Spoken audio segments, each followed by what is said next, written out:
Straight and fast. Big misfit, RC misfits, got the city on swole. Did the shit right, we ain't stepping on toes. Any given time, nigga, we'll pull up with a load. Big misfit, straight fast to the top. My brother Big Gap, and we outside the box. Whole lot of money in the RC cars, and you better believe they protected by Glock. RC addicted like Doc. Keep buying these cars, can't stop. I won't. And they say you break like you don't give a fuck. I don't buy any RC, I won't. The arm of the low to the taxes, huh? Big misfits, got a lot of stacks in this shit. I pop out on races, I'm assing you quick, huh? Who you bashing with? What's your RC click? Your RC click. Who you bashing with? What's your RC click? Your RC click. You bashing with? You bashing with? What's your RC click? What's your RC click? You bashing with? You bashing with? What's your RC click? What's your RC click? Misfits, bitch. Big misfits, bitch. Y'all better stop playing with me, man. Better believe me. They go. Yo, what it do, everybody? What's going on? What's going on, everybody?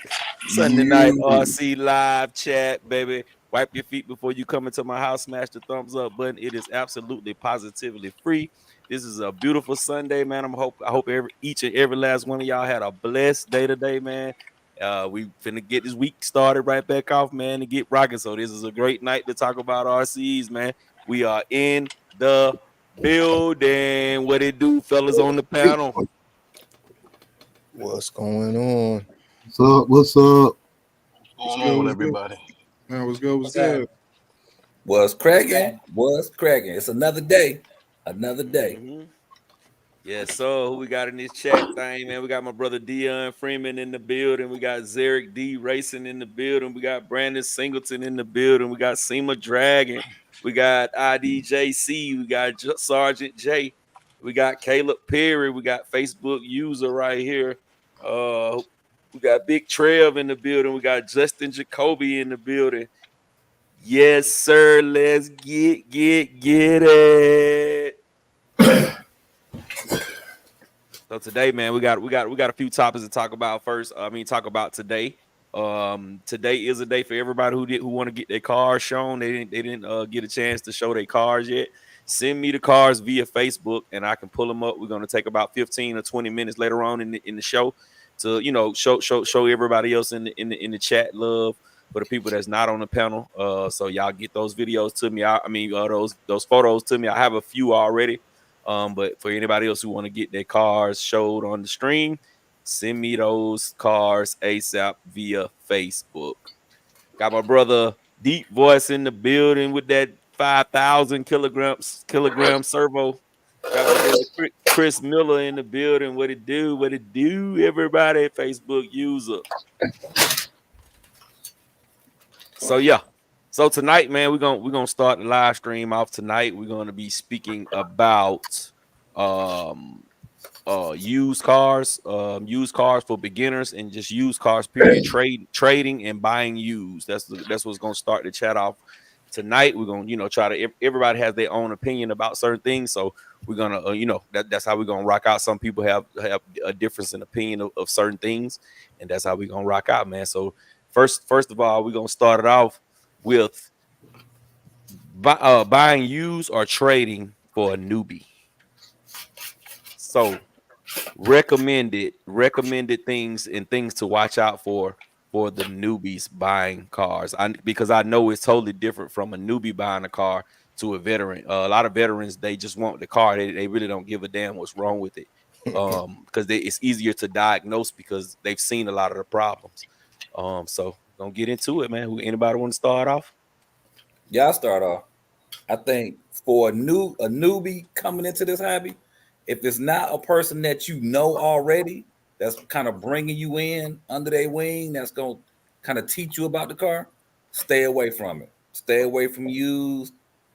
Stay as far away from used as possible, because what ends up happening is the person who's selling you the car has probably done this little tweak or added this extra part or did something just to make something work, and probably didn't tell you because they're not thinking about it. Something happens to the car, now you take it to the hobby shop. The hobby shop is looking at it and they telling you any and everything that's wrong with it. You don't know who to believe. So just buy new, you know exactly what's going on with it. and you just go from there. Like I say, unless somebody's bringing you into the hobby and you trust them, then yeah, I say stay far away from used as possible. I echo that. Stay far away from used as possible. If you don't know what you're getting, don't buy it. It might look good. It might, but nah, don't. You ain't into that yet. Yeah. I'm going to say, if you are interested in buying used as your first RC, if you're going to buy it from your RC shop. Usually they have consignment area, or people, if you buy it from your RC shop, they'll have some level of responsibility of making sure that the car is what it is, make sure it works right. Because it's in their interest too, because most of them take a percentage off of those sales of used RCs. So I think if you're going to do it, that's the way to do it. Otherwise, if you're like mechanically inclined and understand when you're buying used, not a lot of times, sometimes you're going to buy someone else's junk. So you got to keep that in mind. So that's where I'm going to go there. Agreed. So I always say signs of a car that has a lot of wear. Is just by simply popping the hood, looking up under the hood. You don't have to be a rocket scientist to be able to, you could be a newbie or old person or whatever the case may be, to look up under the car and look, take the body off and see that the car has a lot of wear. I would say stay away from anything that you see that is just super duper dirty and kind of beat. Like I said, it doesn't take a rocket scientist. Even me coming into the hobby, I can look at certain things and be like, oh nah. Even if it does work, you know what I'm saying, I can look at it and be like, this ain't what I really want. So I would recommend kind of stay away from them unless you do know the person who actually had the car. Anybody else?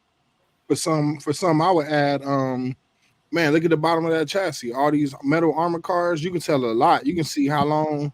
You can tell if it's a shelf queen or if it's been, ridden real hard or bashed off the bottom of that chassis. That's key indicators. Look under that chassis, you see a lot of silver and not that black paint. Yeah, it's been ran through. Yeah, but to that point, you got to watch out for some sellers. They'll go ahead and swap a chassis plate out on you, Oh make it yeah. look good, but then the diffs and everything else is tore up on the inside, so you're gonna end up spending another $130 trying to get that back together. Mm-hmm. And the key is you don't, and that's why we say stay away from it, because you don't really know about diffs. You know what I'm saying? All you know is you're supposed to put batteries in or gas in, whatever the case may be, and the car is supposed to run. So all in all, it's probably better for you if you're a newbie to just go to the local hobby shop and just find you something cheap, or even your pockets might be deep. Just find you something new. That way, you know what I'm saying. When the first time you run it, you'll be able to feel, you know what I'm saying, what's going on with it. And if you break it, then you're gonna be like, okay, it wasn't doing that when I first bought the car. So I know it's something that I've done and not something that someone else has done. Absolutely.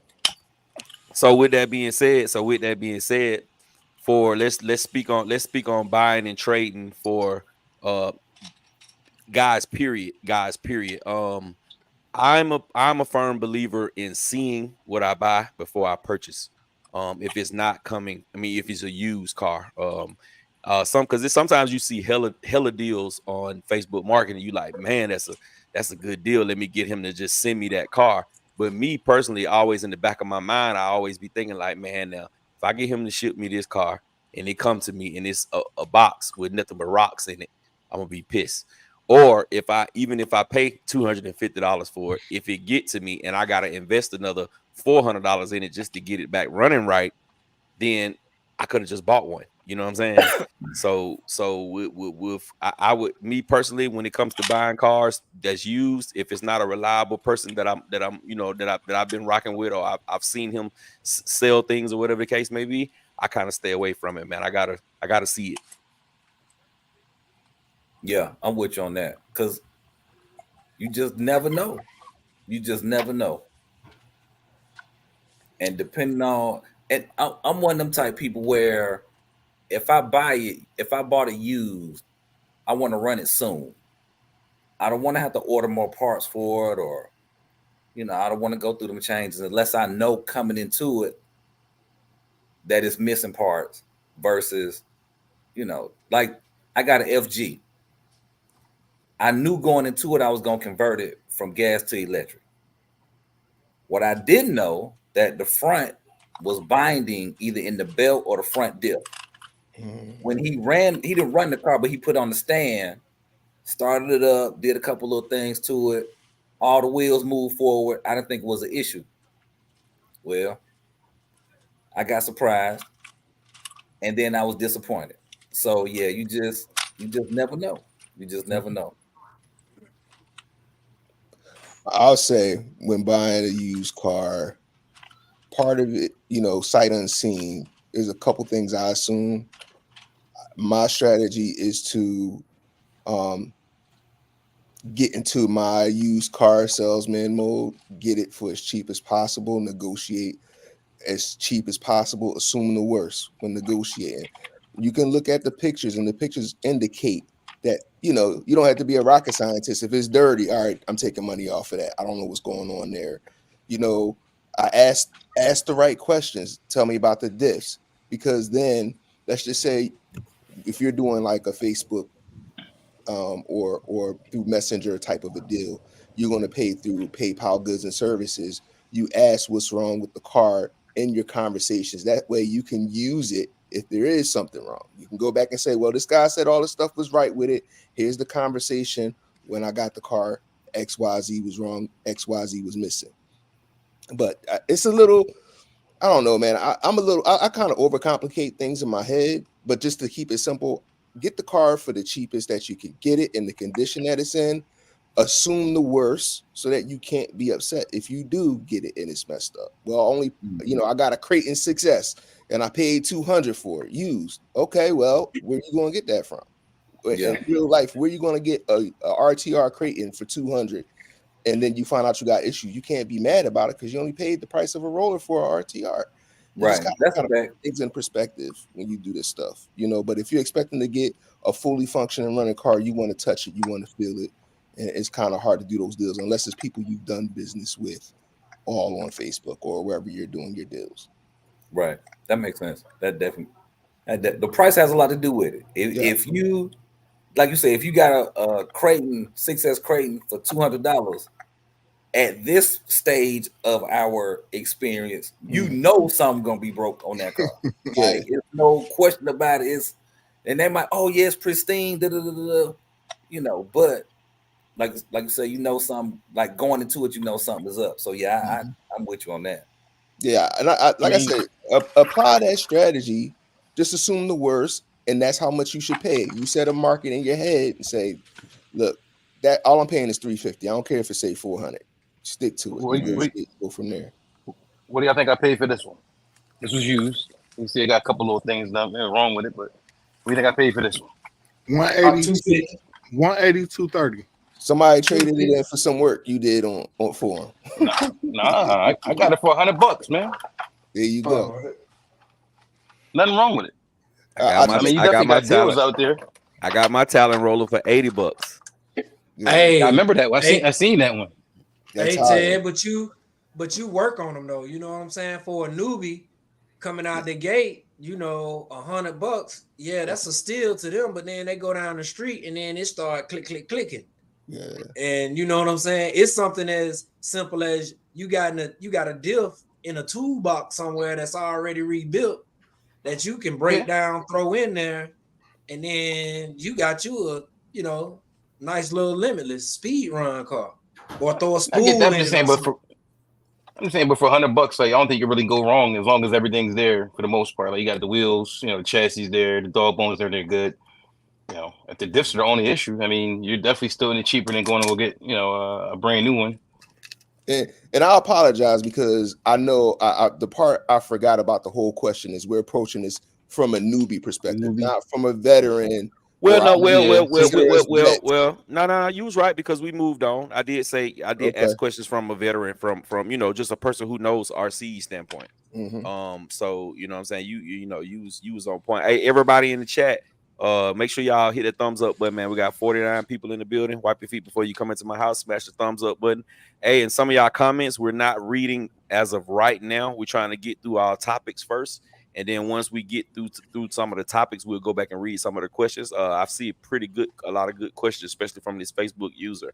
I mean, you know, comments from the Facebook user or whatever. But let us get through this, man, and then we would definitely get to you guys' questions and comments. And I was going to say to those Facebook users, if you could put like some identifying information, your handle, your name, just so we don't call you Facebook user, we can address you a little bit better than Facebook user. Right.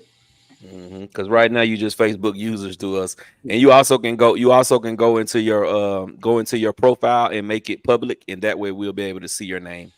I mean, I know it's a lot of people like, because my Facebook is private as well, because you don't want just anybody finding you. But I mean, I think it'll be okay if you just, you know, go in and swap it right quick, and then, you know, at the end of the night, if you can remember to swap it back.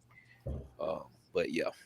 So yeah, man. Yeah, I feel like, man, it's even for a veteran, man, sight unseen, you taking a big chance. But you know, if some like me, a lot of times I already have plans for the car anyway, so I know what I'm gonna change. I know it, you know what I'm saying, and especially if it's a car that I've already had before. Like if I were to go get a new infraction roller for $250 or something like that, or $200. I wouldn't really trip if there is small problems, because I already got plans for the car anyway. But it you know, money is money, man. And sometimes when you spend your money and someone tells you that, you know, is XYZ is the car is good, is in good running conditions, you expect for that car to really be in good running conditions, like they said. So, you know, but you have to learn how to take things with a grain of salt, you know what I'm saying, and test stuff out. And that's why I say I'm more of, there's a lot of cars I pass up on, great deals that I pass up on, because I can't get there to see them physically.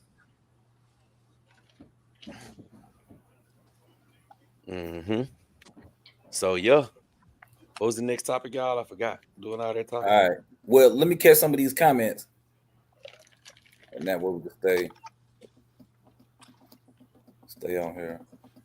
I'm gonna go all the way back to 9:15. All right. At the Facebook user. So whoever the Facebook user is, saying for a newbie, first time, get it new. Jay Mitch saying what's up to the chat. Great. All aspects RC is agreeing, saying very true. Brandon Singleton, message to you Gap, saying his Kagama still going strong, nothing broken yet. Running with a 17-2 opinion. Interesting. Facebook uses agreement. Hey, also saying shoot me the invite. I come hang out with y'all. You can tell from the bottom of the car. His name is Armor Infraction on Facebook. Armor Infraction. So that's the only person on Facebook that's putting comments? He has about 10 or so comments. And okay. Yeah, and the FG comment is Demetrius Stewart on Facebook. Demetrius, I ain't selling you nothing, sir. Nothing. No, sir. And then the shoot me the invite is Les J. Okay. Sergeant J, we need to have him on here. That'd be good. That'd be dope. Yeah. Then we got one more from the bottom. Demian Brown, I believe. Gap, what he do? Okay. All right, cool. Brandon Singleton is asking, y'all think Traxxas will make a true fifth scale? Well, probably not. RC Pop saying, what's up, fellas? All right, we caught up on the Facebook user. Jose Robinson saying, sometimes I see a lot of beat up RCs for high prices. Must be crazy, especially X-Max and XRT, including eBay as well. I do see that a lot too. He-Man Shine saying 12S motor versus dual motor 12S. Which way would you swing? All right, we'll come back to that.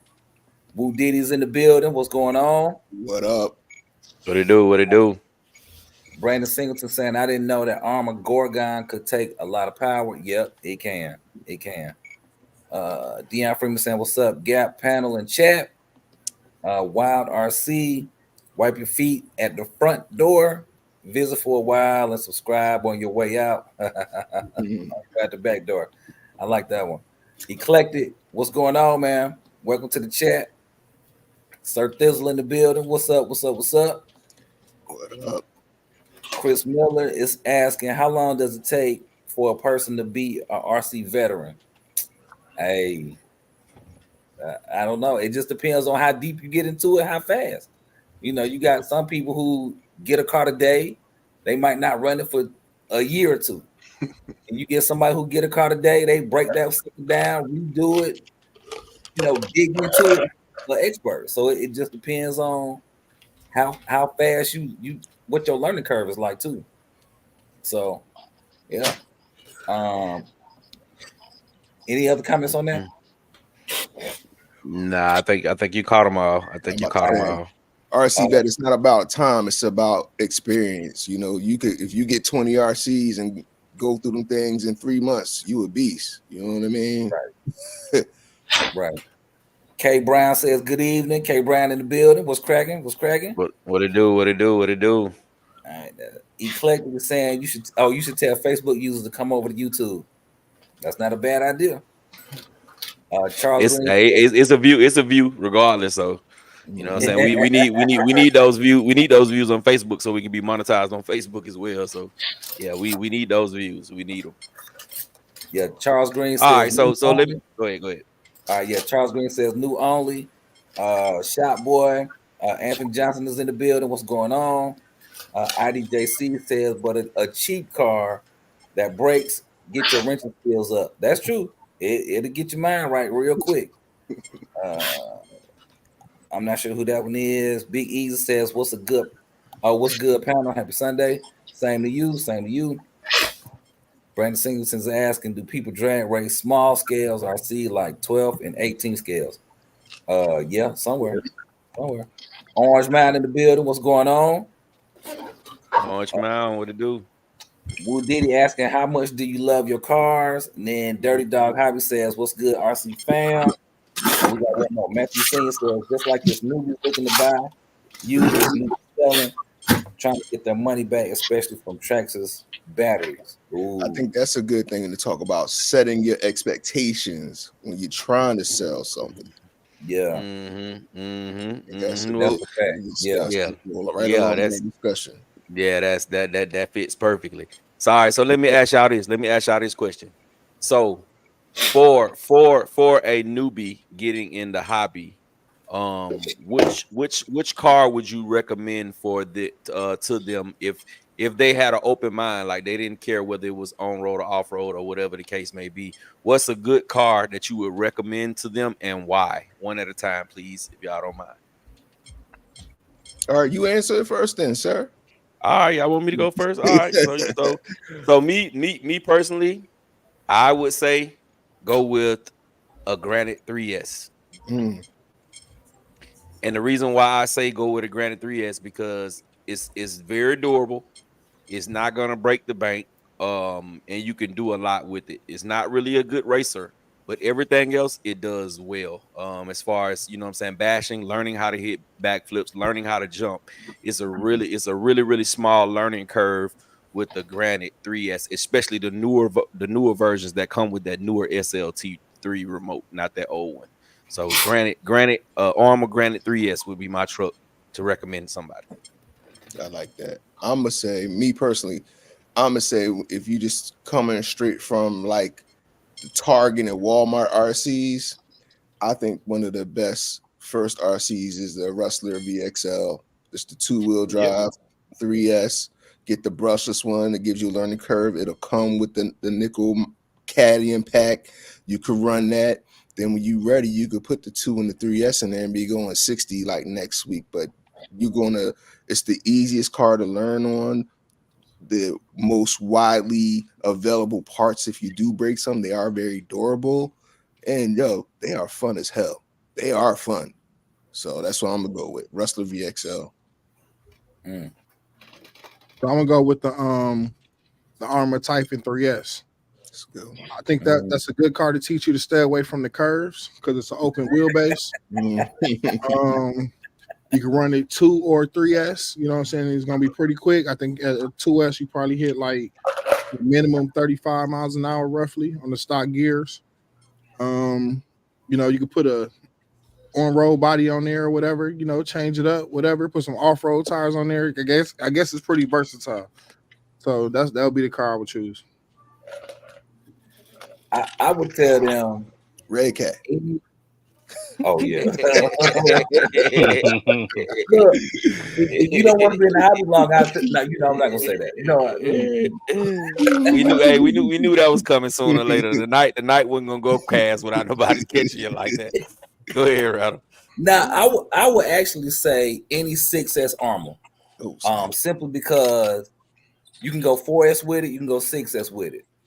Most of the remotes have some type of throttle control on it out the gate, and it gives you out of that one car the ability to kind of see where you at as far as speed goes. Meaning you can start off on 50% and build your way up versus having to buy a car and then master that as far as speed and then go get you another car or change the system out or whatever the case.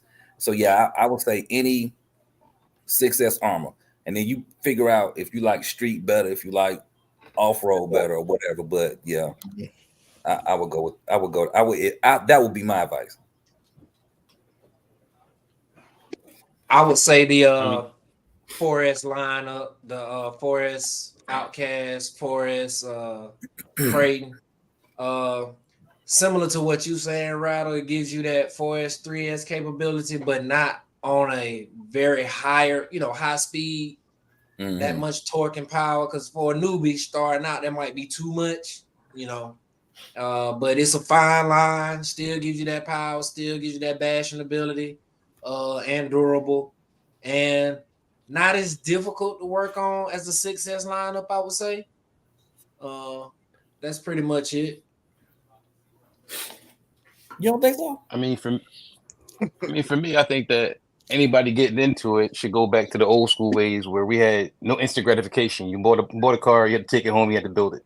Oh, so now you know the car through and through. You know what I mean? So like, if anything goes wrong, you kind of got an idea of what's going on. I say like, something like this, like Associated B series. These go for like maybe $280. You got to put everything together. You can set it the way you want, but there's also a lot of adjustments on here, so it teaches you how to actually, dial a car in. Whereas like some of the armor vehicles, they're great for bashing and whatnot, but they don't really have like that much adjustment that you can have on these kind of cars. So you say brand new, get you a kit, put you a kit together. Definitely. Yeah, because now definitely. Well, you in 8 feet. Throw you straight in 8 feet. I'm with you. That's tough. Straight up for Car will never go straight. Not to veer off subject, but I think that is why the hobby is growing at such rapid rates, though, is because it's RTRs and not just kits. Because a lot of people, like, I probably wouldn't have got into the hobby if I had to build a kit right off the rip. It probably would have been, for me, it would have been like, nah, I'm good, bro. Because it's just too much. It's really like where I'm like, intimidating. It's really intimidating when you pull that box open and you got those parts. You have to be like really, really, really, really, really like on board. Like, I'm finna do this. You feel what I'm saying? Like, if it wasn't for the RTRs, I probably wouldn't. I'm sorry, go ahead. No, I was saying, like, but certain car companies like Techno, also manuals, got the best manuals in the game when it comes to building a car. Associated, I say a close second. Everything's true to scale. So like, it's really not that daunting to, to take upon that task. If you just look at the manual, like a screw is the same size as the screw they're actually picturing. You can pick the screw next to it. Okay, this is the screw I need. So you kind of sort all your screws off what you need for each individual, process, and then, have them and just go, a little bit at a time. So like I said, it's more gratifying, I think, for me anyway. When I build a car and I see it come from a box into what it is, for me, it's more gratifying instead of opening it up, because either way, I'm opening up an RTR car anyway. You're going to change diff fluids, you're going to change shock oils, you're going to change, suspension setups. Everything's going to be different. You're going to change the gearing, you might change the motor, you might change the servo, the ESC. So in the end of it, you're getting something that you got to take apart. I mean, it's already blueprinted out to where, it's already made, but the manual does the same thing for you. You know what I'm thinking about too, Ted? Like, it's people who look at these RCs, they see somebody, they see you out there with your DBXLE, little kid run up on you. He ain't really trying to build that. But if there's like somebody who's like coming from like Legos or from like model building, building, models, I would agree with you. Like a Techno kit. When you said Techno, that resonated with me because those are some of the best and easiest kits to build. You can get that to your grandma and she can build it. Mhm. They have one of the baddest RCs on the block. So I get where you coming from with that. But just from like someone who is just getting into the game, I think just a straight RTR, something easy and something that don't cost a lot. And that's why I was going back to my argument about the Rustler. Oh, yeah. You get your money right back out of a Rustler. You Yeah, pay that's- $199 for it, you can sell it for $150. If you look at them, they're not too much different. Like you look at this Mhm. platform versus this. The only thing different is this one's a mid motor. Well, other than that, they're basically the same. And you got to build it. But I will say this though: Mhm. a brand new person coming into this hobby, putting a kit in front of them would be probably the equivalent of putting a 1,000 piece puzzle in front of them. That's nothing but a forest. It's gonna make a forest when you put it all together, versus a 8-piece puzzle of some way different. It's like I think when you got experience in this, Ted, you probably put together how many kits during your time? Man. He did 10 kits this weekend.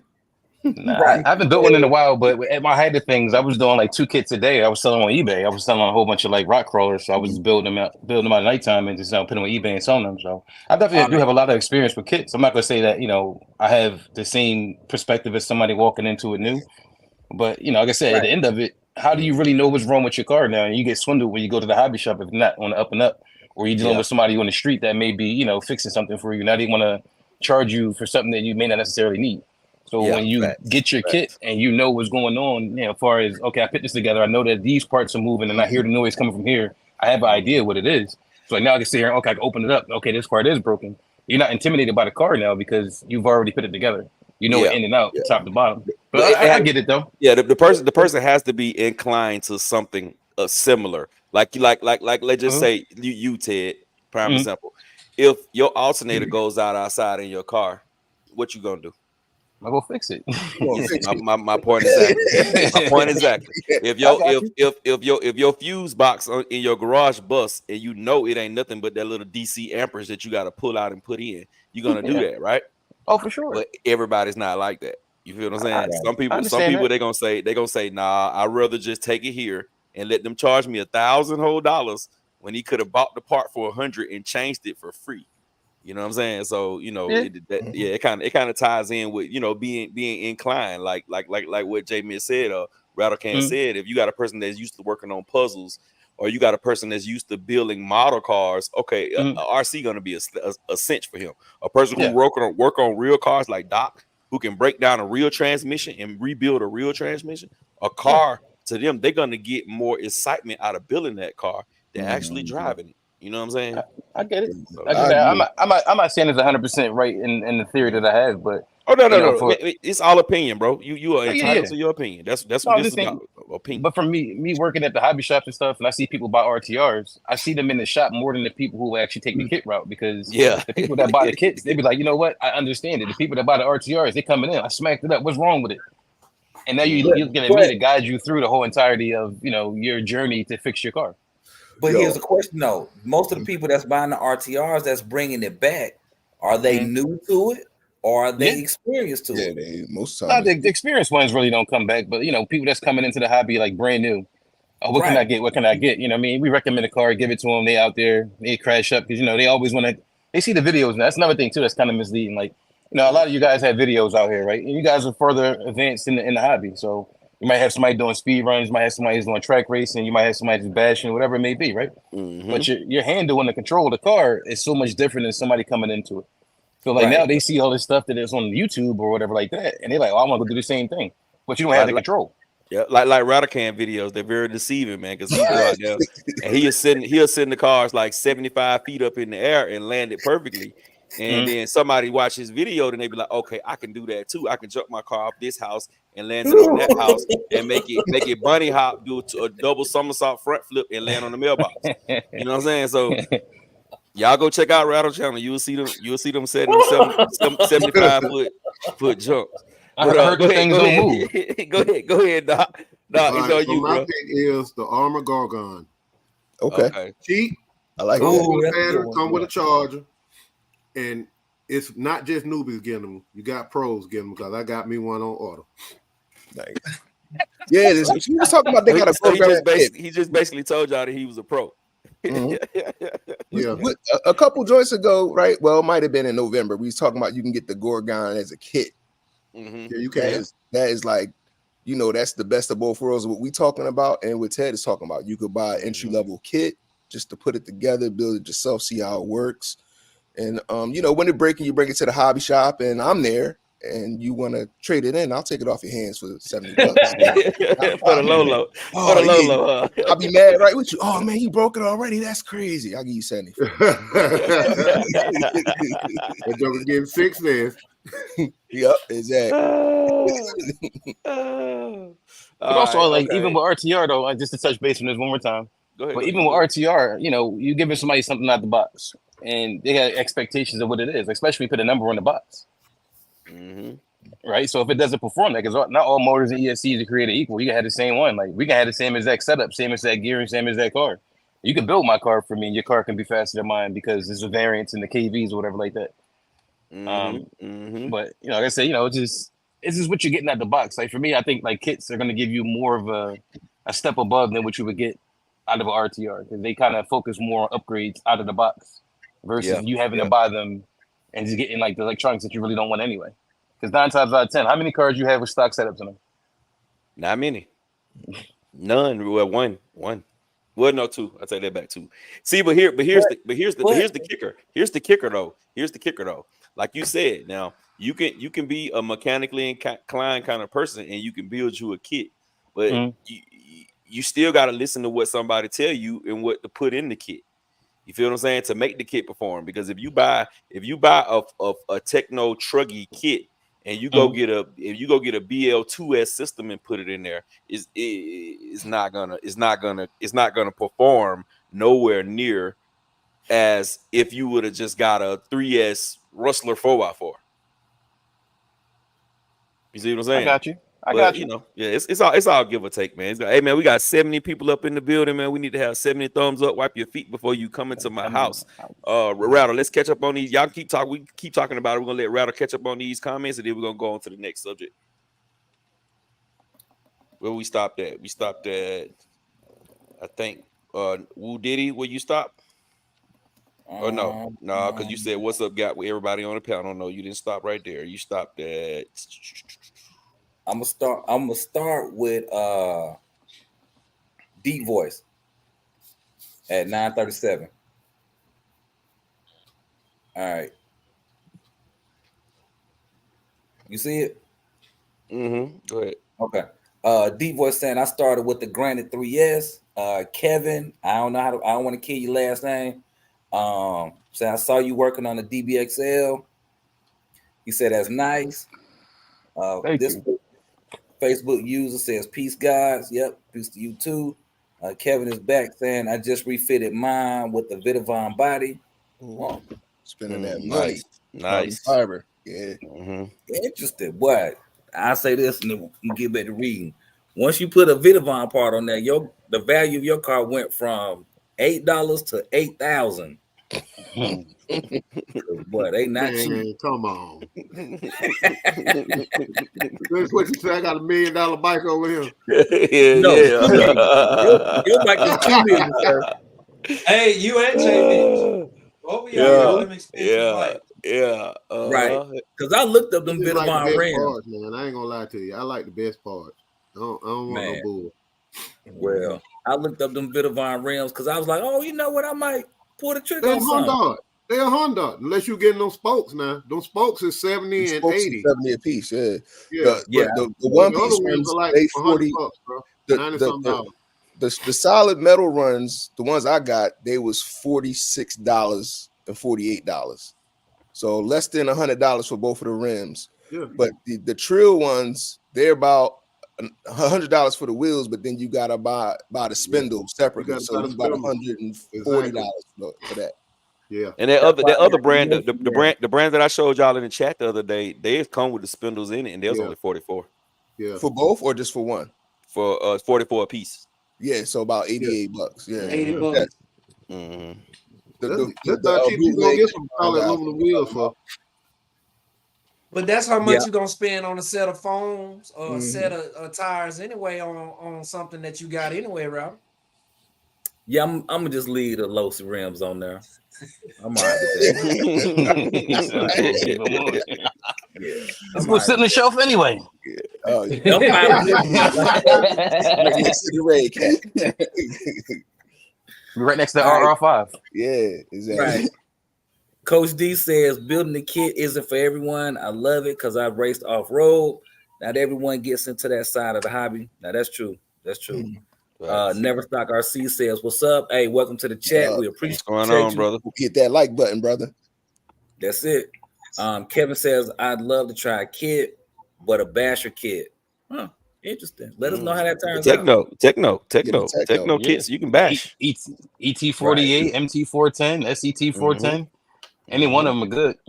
Right. And they drive like no other kits out there. Like far as what I know, they're a lot heavier than a lot of race cars, but they're very durable.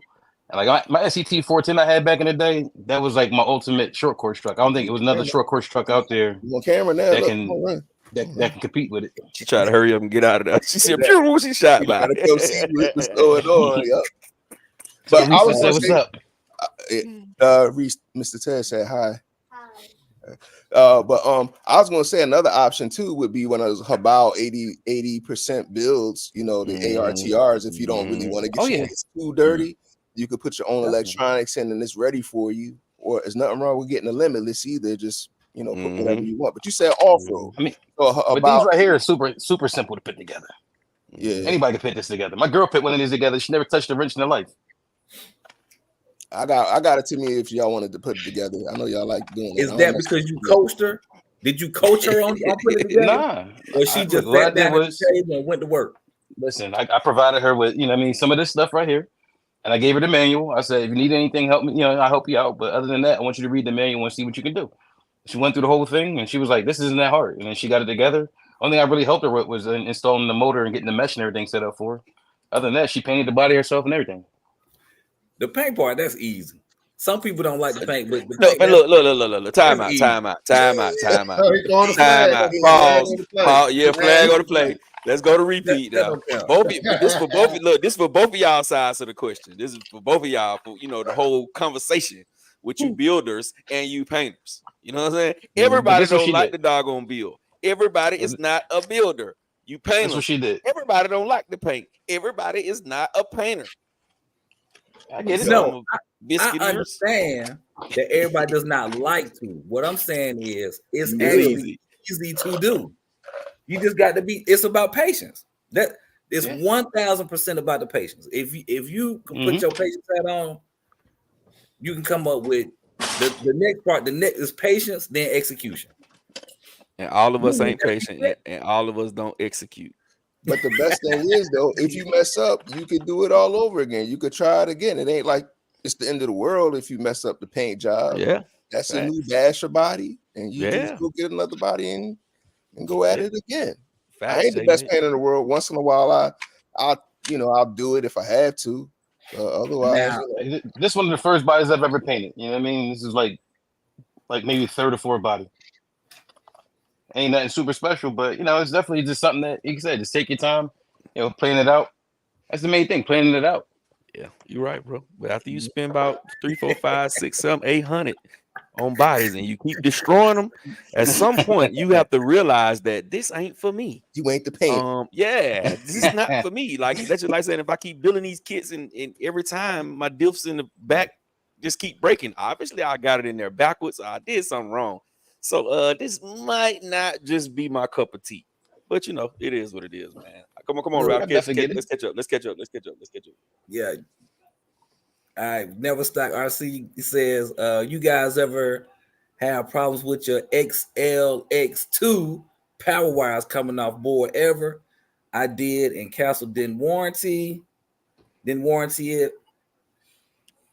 Ooh, Blue 275 servo. Godly. Expensive rate. Just putting in my new ESC now.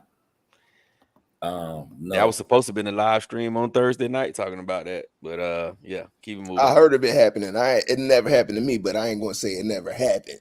I've definitely seen it.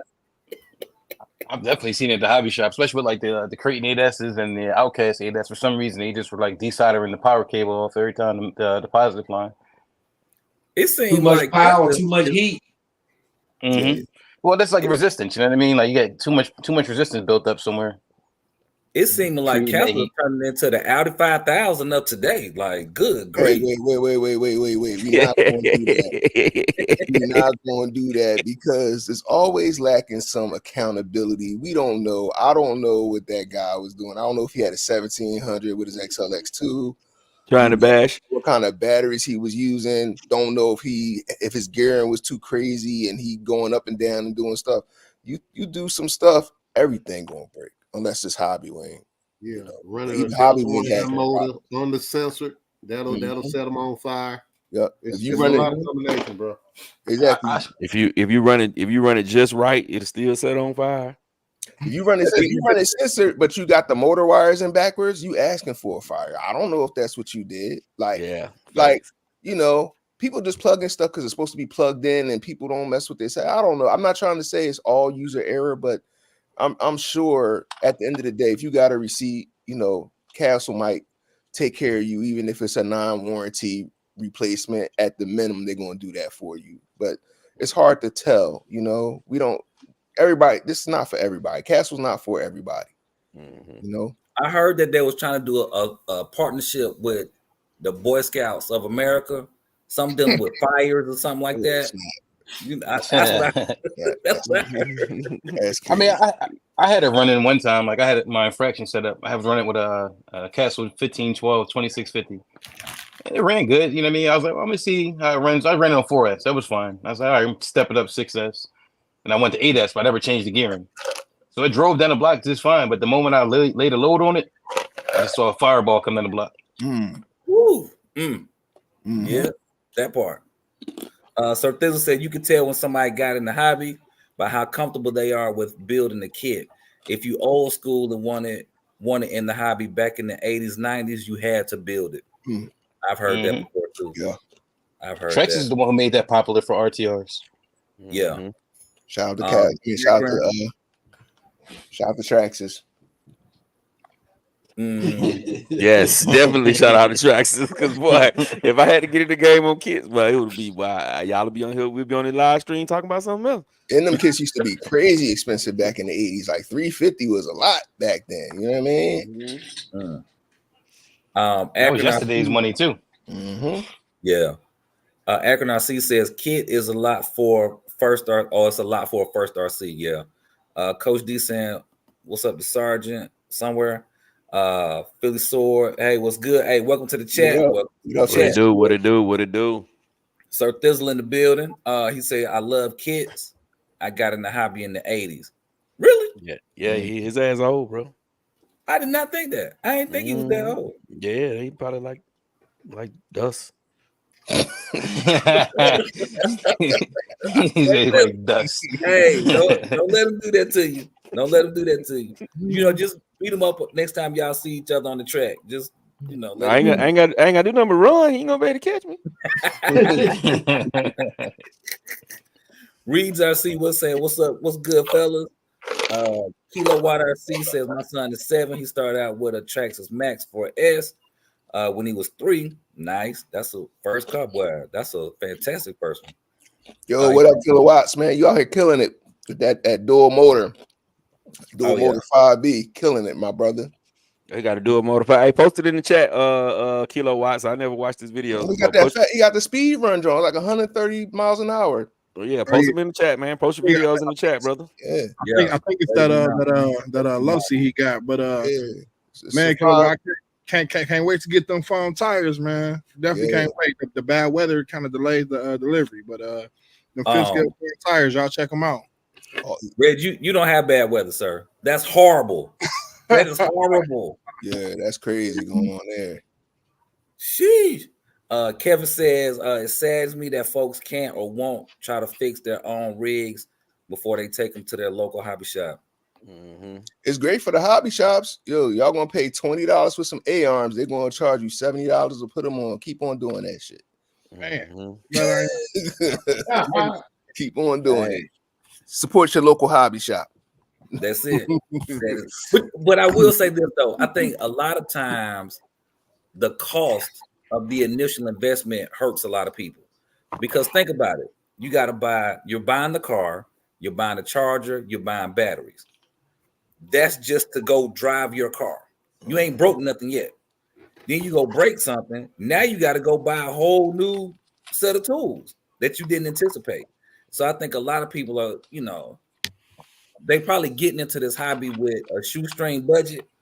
And then it's like, oh man, I got to go buy something else. And I got to figure out how to put it on too. They're really This that's what I'm is saying. shoestring budget. Yeah. Well, that's what I was saying. Like to my eyes, like basically one of the best things you can get because they come with an ESC, they come with a motor. All you have to provide is a radio and a servo. They give you a body, they give you wheels, they give you tires. You gotta get a battery, ESC. Oh, sorry, battery receiver. I mean, paint's nothing though. I mean, it's like what $7 a can. But here's the killer though. Here's the killer when it comes to electronics. So you can go into, you can ask anybody, hey, what's gonna be the best system to put in this car? I'm building the kit. What's gonna be the best system to put in here? You're gonna hear a wide range of things. So now this newbie who had an idea of what to get, now they just somebody done ran them down the rabbit hole because this person saying this person saying that. I mean, even with us on the chat, some of us Hobby Wing fans, some of us are Castle fans, and we could probably literally go back and forth about the pros and cons in our own opinion for hours at a time. So just imagine the newbie trying to absorb all of that, the what fors, the whys, the how comes. Yeah, it will be a lot for them. Yeah, well, I mean, that's what the local hobby shop is for, man. The newbies. As much as I want to push us as YouTubers, like I don't, most of the time we don't keep nothing stock. But as a newbie, keep it stock. Don't worry about what's the best. Just worry about how the car works, how to use the car, and enjoy the car. That's what you worry about. Don't worry about being the fastest. Don't worry about all that first. Just figure out if you like this hobby first. Because, if it's not for you, don't be spending thousands of dollars. I've seen a couple people coming up Adams and get an 8S Creighton XLX2 without put all this stuff in it because they watch, my video. They did it. And then the next time it's up in the shop and they want to sell it. And now I got a new Castle 2028 because they want to sell it. But that's so he really invites that. Come on, man, so I can get that. Yo, they need to have it to catch the predator. I will be the first person on there because I'm sitting there. Oh dang, I'm like, yo, remember Stevie J back in the day, like doing this shit with his face and doing that shit. That's me in the hobby shop when somebody come in there. See a new somebody coming there with something. Jay Mitch be like, man, I don't even know why you got that. If I was you, I wouldn't even do nothing with that. What's she gonna say? What's she gonna say when you bring that in, man? You might as well leave that right here. All right, I'm gonna skip through a little bit. Stir Thizzle says anybody that's already swapping out or upgrading every part on their rig shouldn't be intimidated by a lot. Really, that makes sense. That makes sense. Mr. Mad 2424, what it do, bro? Go ahead. What you see there? Did I skip over there? Yeah, you skipped. That's cool. Go ahead. All right. Kasiri, I forgot how to say it, but I hope I got it right that time. I'm at the point where I have no interest in it. Oh, yeah. He said he ain't building no kit. Anthony Johnson says kits have much higher quality parts. Also, that's a fact. Facts. That's a fact. All right, he typed that twice. He's saying I have no interest in RTRs now. I just build what I want from scratch or a kit if available. Oh, that's dope. That's a good idea. Anthony Johnson agrees. IKB TV. Have any of you tried 12S on Spectrum 780 kV? Yes. Yes. It'll take it. Yeah. Philly Source saying, what's up, everybody? Original Man saying, what's up? Anthony Johnson says, damn rattle. I'm not sure what that is referring to, but we'll come back. Charles Green is asking best tires for the XRT. Proline MX 43s. MX-57s, Badlands. See with that. Now Door that's traction. $400 with all of them wheels and tires right there. Yeah, that's $400. Right. Gap got 4. J Mish got 4. Anything is better than them stock tires. I'm Yeah, them stock sorry. tires trash. Yeah, You them can just stock put the tires. stock X-Max tires on there and be bad. Mm-hmm, You could maybe me and Gap can agree. Maybe we could say backflip, Outcast. Maybe we could be on the Facts. same page. That's a good one. Mm-hmm. Yes, sir. We The gotta backflips though, you gotta get that little you gotta get that little shim. You gotta put something in front of the shim, that hole, because that hole is bigger. That hole is because it's X-Max got a 17 mil coming out, and the Creighton and Outcast got a 24 mil coming out. So you got to put that little washer. But yes, sir, backflips all day. Backflips for the win. Yes, Facebook user is making a comment about himself, saying all these slow MFers on one screen. He's I actually love looking it. in the mirror, so y'all that's- don't worry about that. He's looking in the mirror somewhere. Yeah, that's Loon. That's Loon. Yeah. He's slow. Like somebody I know. I know some guys that's like that, but they're really fast though.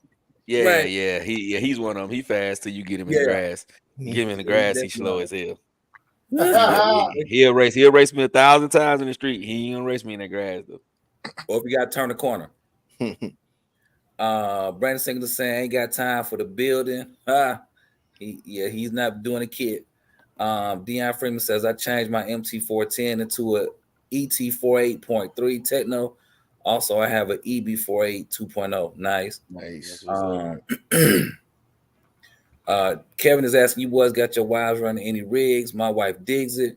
She runs 3 rigs: Creighton, 6S, Fire Team, and the Losa Super Rock Ray. Oh, that's tight. That's what's up. Yeah, that's super dope. Cause my wife ain't finna be studying that. My girl ride with me. Not one bit. Not one Yeah, my bit. girl ride with me. My daughters will run it, but that wife, but she gonna be like, "Boy, come on, man, that ain't even on my style right there." E-Dub is saying just stopping by. I'll see you later. Good day, brothers. And yes, I wiped my feet before I came in the house. Nice. Appreciate that, E-Dub. Appreciate that, E-Dub. I'm gonna show your car later too, E-Dub. So if you ain't here, you gonna miss it, but I'm gonna show it. Yeah, Sean Collins says, "What's good, my brothers? North Philly Shears in the building. Welcome to the chat." Oh, 9G says his first car was an Audi 5000. So then you already know. You are, because I'm sure you didn't keep it long. Matter of fact, I know you didn't keep that car long. Yeah, that's the one that looked like the Taurus from back in the day. Remember, they had the body that looked almost just like a Taurus back in the day, bro. And it kept going, just popping in reverse. That was the biggest issue with that car. But you never seen them. Them car, that boy was rare. Them was like some dinosaur. Them bad boy was extinct.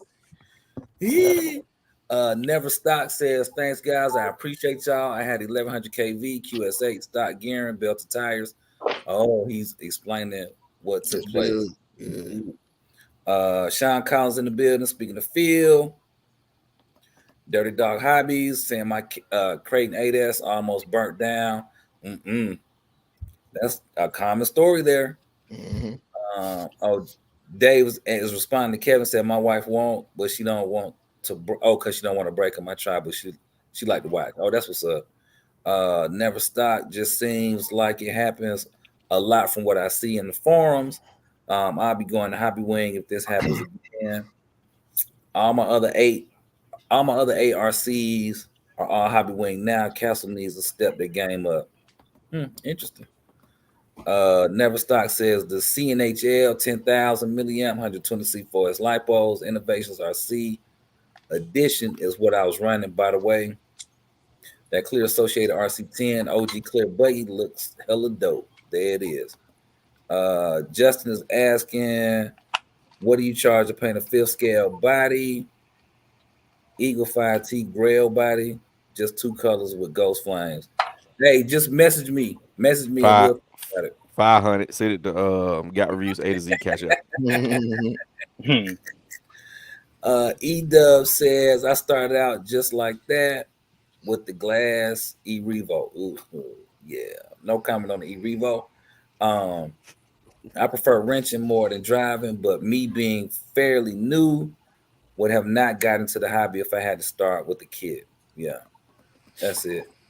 Philly Soar said I started the hobby fixing my own rigs. I didn't have a clue what I was doing. DJ Cool is saying buying a used worthless RC car is like being a faithful Cowboy fan. Lose situation. I leave my boys alone, man. We got beat up tonight, but that's all right. Hey, yeah, I got beat up good tonight. I knew it was gonna happen. I was like, we can't defend the run.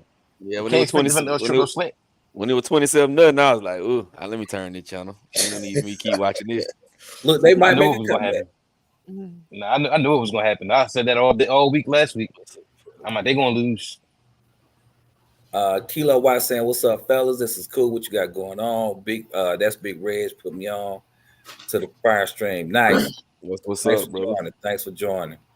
Wendell Gumby. I lost my Mojave 4S yesterday. Burnt to a crisp. Woo!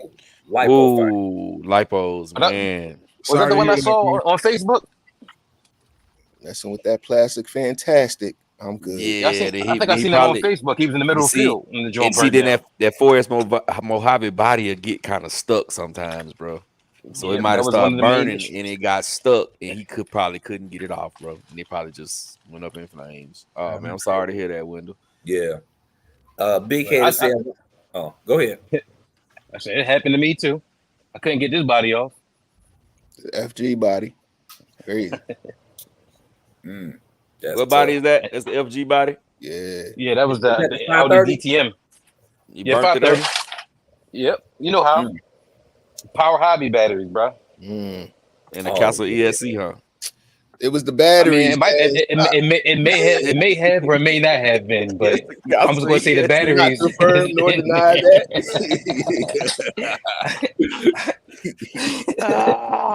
Big Head RC say, "Why don't we talk about crawlers?" Well, I mean, we'll talk about it if it, is need be, but we don't.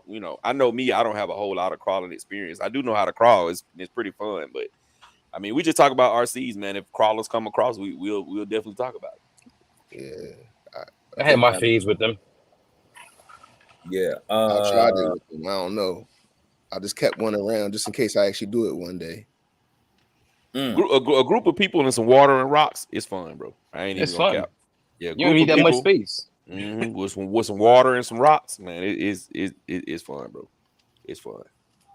All right, because Siri says he's got $1,000 in his now. You can get hella silly with this hobby. That's a fact. Yeah. Sean Collins is asking you, Jay. He said, "Yo, Mitch, I sent your link to my boy. He interested in buying your Moto MX." Man, that bike sold in like 10 minutes when I posted it up. That bike sold before the video went up, honestly. So I can believe that. IDJC says that's what's up. Brandon Singleton Gap Traxxas might make a 6S rally car. Just guessing. Interesting. They might. IDJC says trying to make an RDR just as expensive as kids. Anthony Johnson, how does that Spectrum 780 run on 12S? Good. Yeah. Charles Green says, y'all buy brands that's local only. Nah, whatever we like. Yeah. I got a couple overseas cars.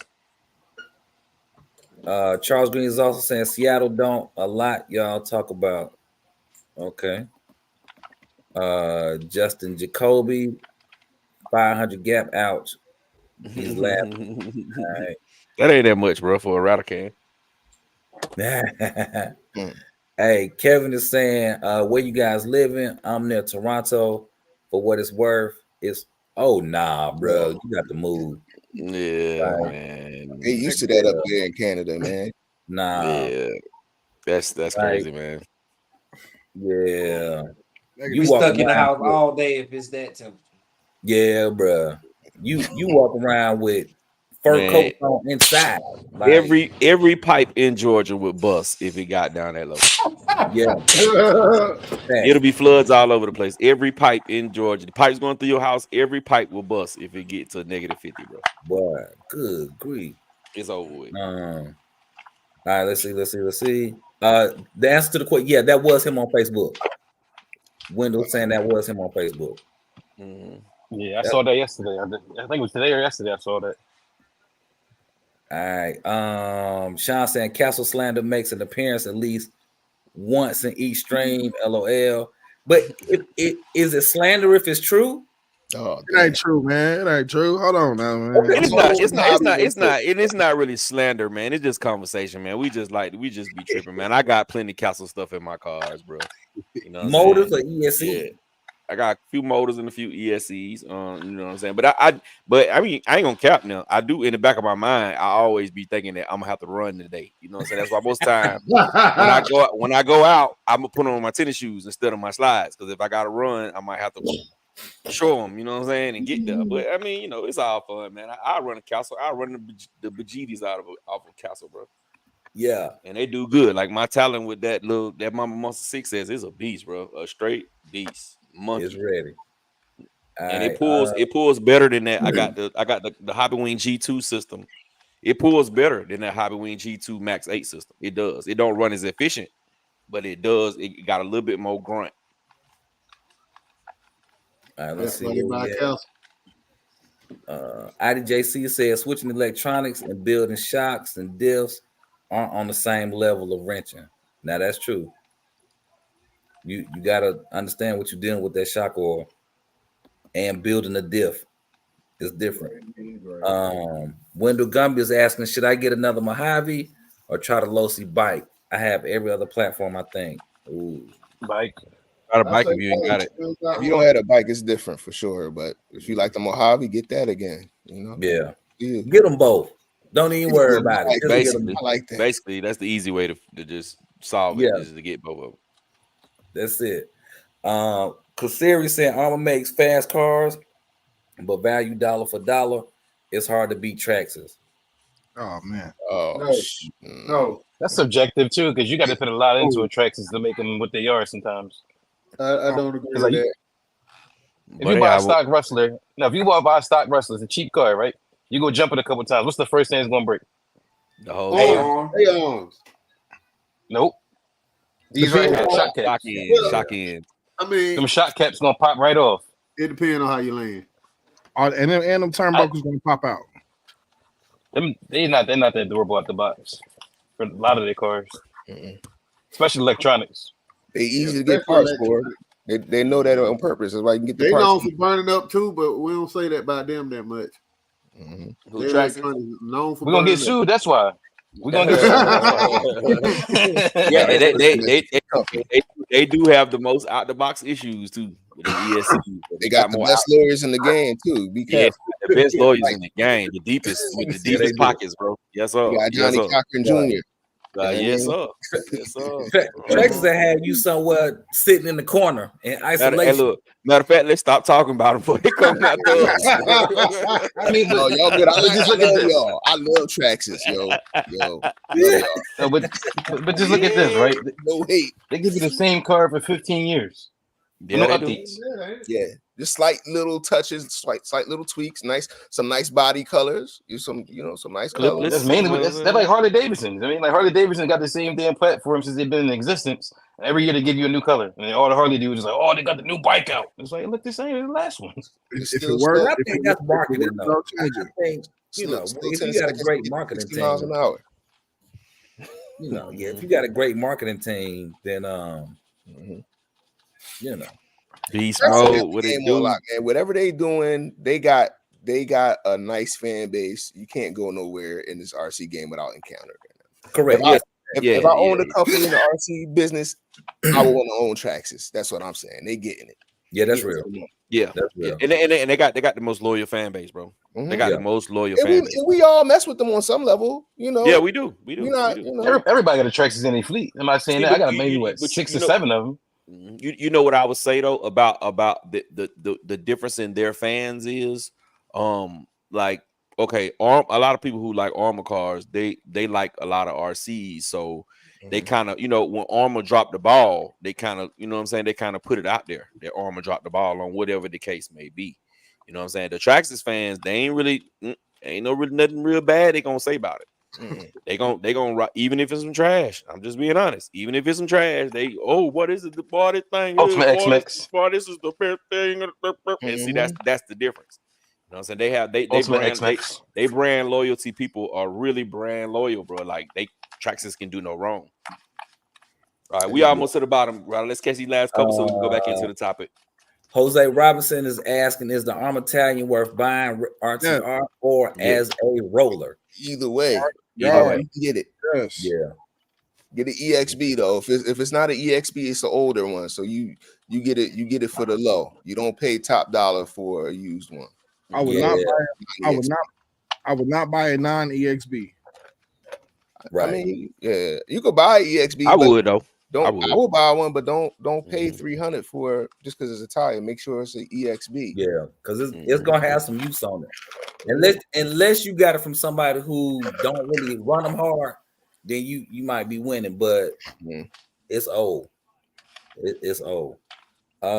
Justin Jacoby says, I know I was just messing with all is good. Thanks. What's your Facebook rattle? 3,000. I'm guessing. I don't know. Nah, it's not. You got to catch me on Instagram. Yeah, hit me on Instagram at Rattlecano Lexan. All word. Beast Mode saying, what's good in the building? Thanks for joining. What it do, Beast Mode? What up, Beast Mode? E-Dub says -10 here in Chicago. Nope, gotta go. My God. I'm gonna holler at y'all. Hey, he right down the street from me, man. Right down the street. Man, all that snow, cold, nah. When you feel like you need to put on long johns, socks, foot warmers, hand warmers, a hoodie, a sweater, snow pants. Yeah, all that. I don't want to live in a place like that, because that means I gotta put that on at least for a month or so. Anybody you can go in their mud room and you see a pair of goulashes, you don't want to live there. If they not a female and they got goulashes in their mud room, hey bro, you don't want to be there in the wintertime. Man. But yeah, all right. So moving on, man. We're gonna talk about something a little bit different now. Okay, we talked about the cars that you would recommend to a newbie. Let's talk about some of the cars you wouldn't recommend to a newbie or a veteran, or like a person who got in the hobby in 1980, like Sir Thizzle, and then they got back out of the hobby in 1990, like Sir Thizzle. And why? What car and why? What's your question again now? What car you would not recommend? Ooh. Anything Which nitro car that you would not recommend? It could be whatever is on your heart, whatever is on your mind, bro. Whatever is on your mind, man. It's nothing wrong with your opinion, brother. Super Rock Ray, Super Baja Ray, UDR. Stay away from them. So hold on. Time out.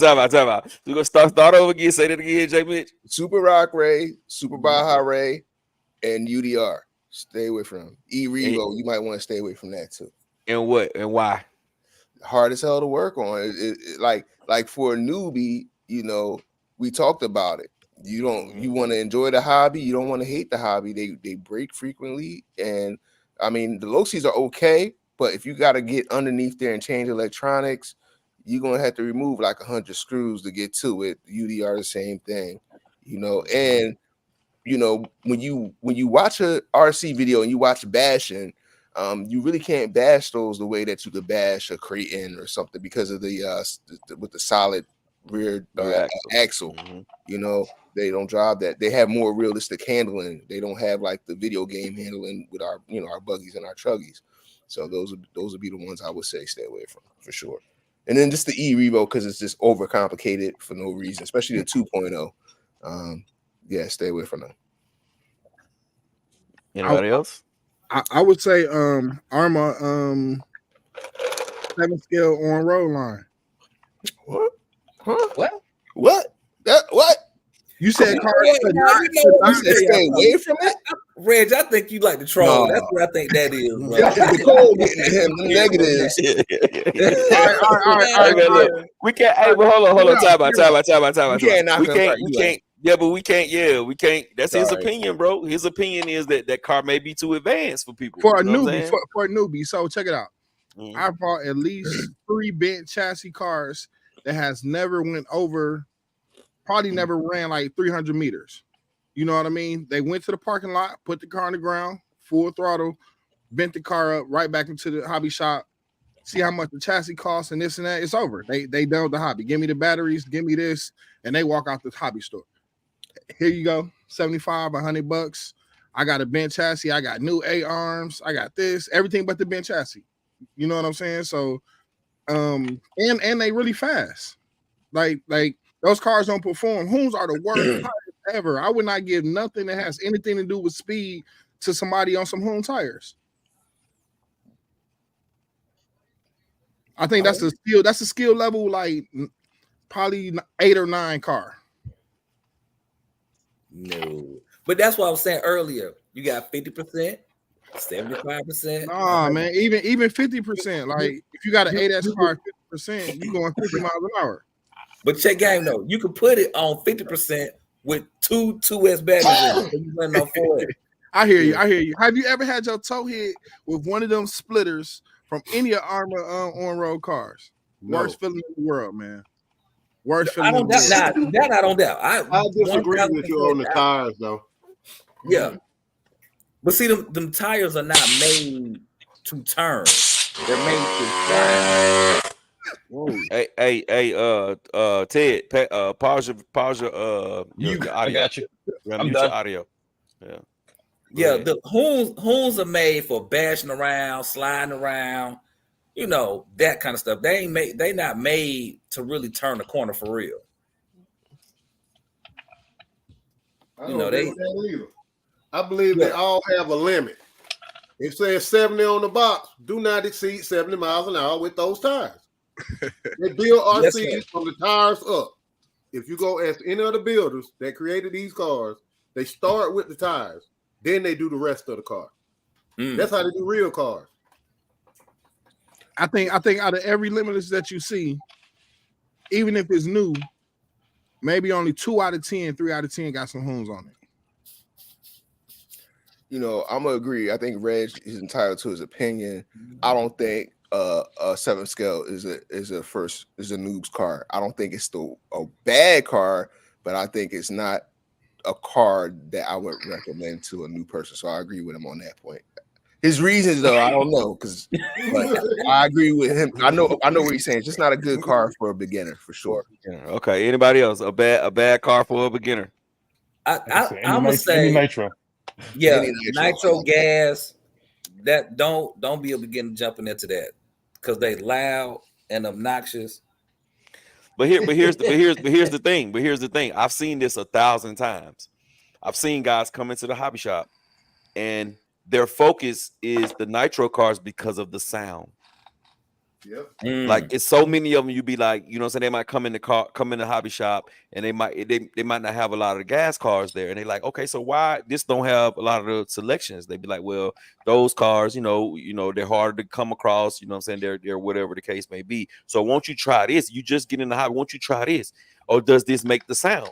Does it yang? No, it doesn't. Okay, that's not what I want. I want that. Yep. I want the yang. You know what I'm saying? So that's just I'm just being honest. I've seen it. Yeah. So Like being working at the hobby shop, I know it from experience. Like, you know, somebody comes in, they hard set on it, you can't change their mind, and then they buy it. They're like, oh, well, I want to spend too much. They buy like a Red Cat Earthquake, and then like it doesn't run because the carb is not sealed, or the motor's backing plate's not sealed or something, or they don't want to sit here and actually take the time to break it in. I'm like, you can't go outside and rip that car now. You got to sit here and put like 3 tanks through it to get it lubricated enough to actually even run enough for you to do something. And then from there, you're just sitting there breaking it in, doing 5-6 miles an hour. Does anybody have that kind of strength when you're buying something new and you're happy to have it? No, most people don't. Most people don't. That's why they taking it out the box and they just running the hell out of it as soon as they get it crunk. And then, like you said, by the time they try to crank it up again, it's not working right. But they get the needles right away too. I mean, they get right into the needles. Like you see guys, they open up the box and it's like, well, I read that you can turn this needle to make it a little faster. I'm like, don't touch that until at least get like a gallon through it. No, I'm gonna do it now. Next thing they come back, the motor seized up. Facts. So he said nitro. So what's yours, Rattle? Your car nitro did not gas. get Don't nitro get gas. nitro or gas. Yeah, nah. Nitro or gas. Okay. Yeah. You got to be really mechanically inclined for that. Like I say, that's a step above building a kit for sure. Having one of those because That was maintenance schedules involved with that. You know, you got to sit here and make sure that the pistons at the bottom, you know, when you let it cool down, that way it don't seal up, you know, and actually sort the cylinder. You got after run oil in them. You know, you got to take the fuel out. You got to blow the lines out and everything. Make sure it don't gel up on you. Mhm. You got to maintain the clutches. You know, they got to make sure the linkages are adjusted properly for your mechanical braking. There's a lot more to a nitro car than it is to an electric car. Even a gas vehicle is a lot more. That's true. Facts. All right. So what about you, Doc? What's your car you say do not get? Man, I don't know, cause I I don't shy away from none of them. But as a newbie, what would you tell a I wouldn't new get person, because a new person, a well, brand new person in the game? brand What's new the worst person, car for them to buy? I probably would say nitro then because Mm, you're gonna be at the hobby shop a lot. yeah. What about you, Dave? I lean more toward the nitros as well. I feel what Reg is saying, but I agree with him to a point too. But yeah, I'm leaning more toward the nitro. Yo, I think like 10 years ago, nobody would have said nitro because I just remember nitro being faster back in the day. You know what I mean? But I think the tables have turned more towards electric and, you know, not knocking down nitro, but nitro I wanted nitro back in the day. You know what I mean? But I think people were a little bit, they took their time more back in the day. Like they read, they kind of had to go to the shop. You had to kind of go to like Nitro University back in the day, I guess you could call it. Like it was people understood they had to learn the car.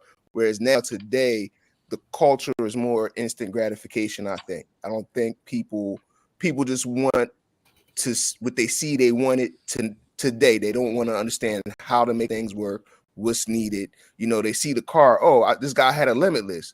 Okay, it was going real fast. What batteries was he using? I don't know. Was it 4S? Was it 6S? What's that?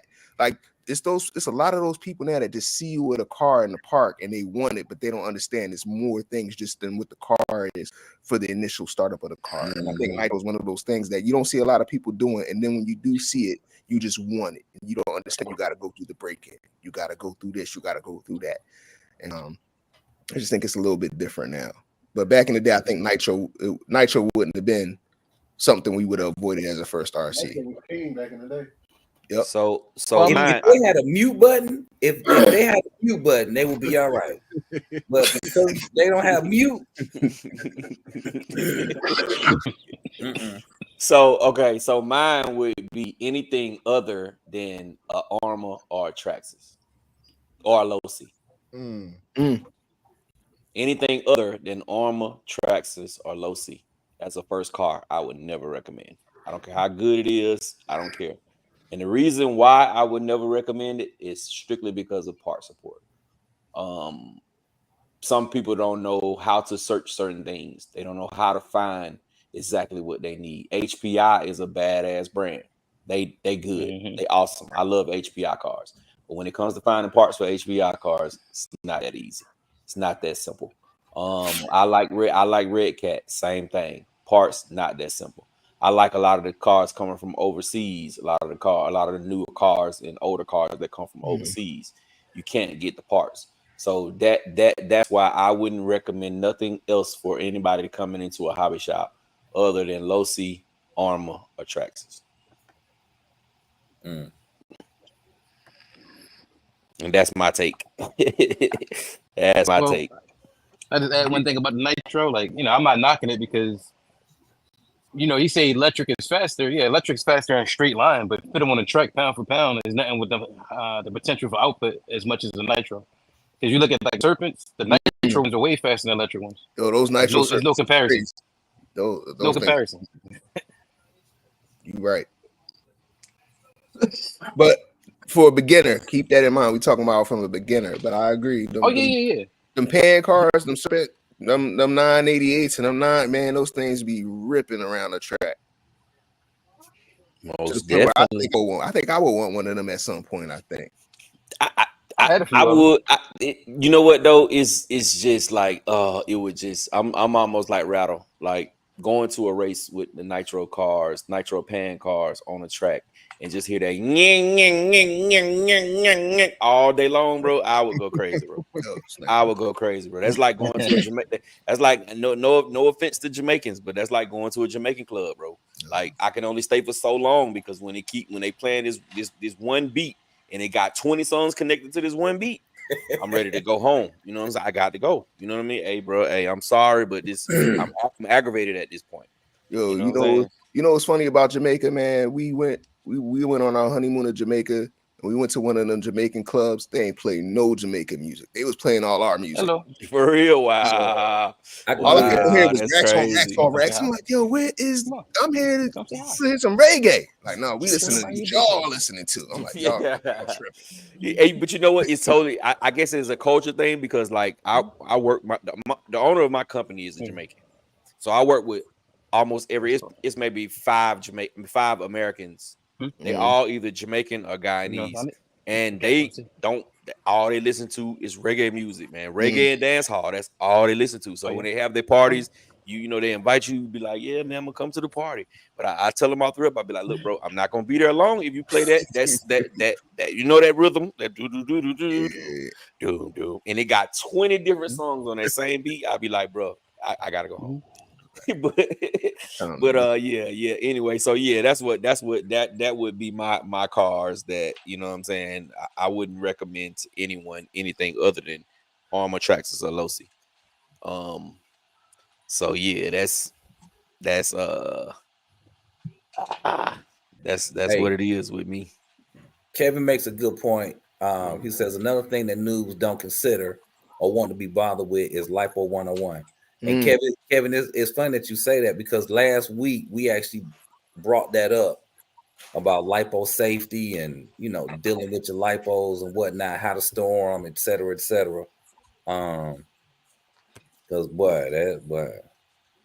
lipo fire change your life, whole life, or take it, man. So that's how you know you had a couple of fires in your day when you end up with stuff like this. You get the tabs left over from the batteries. Sheesh. I keep them, man. I keep my connectors. You know what I mean? See, look, I got a few of them. I probably got about 6, 7, 8 batteries that ended up doing that. Just because I'm doing extreme stuff, you know. It is what it is, though.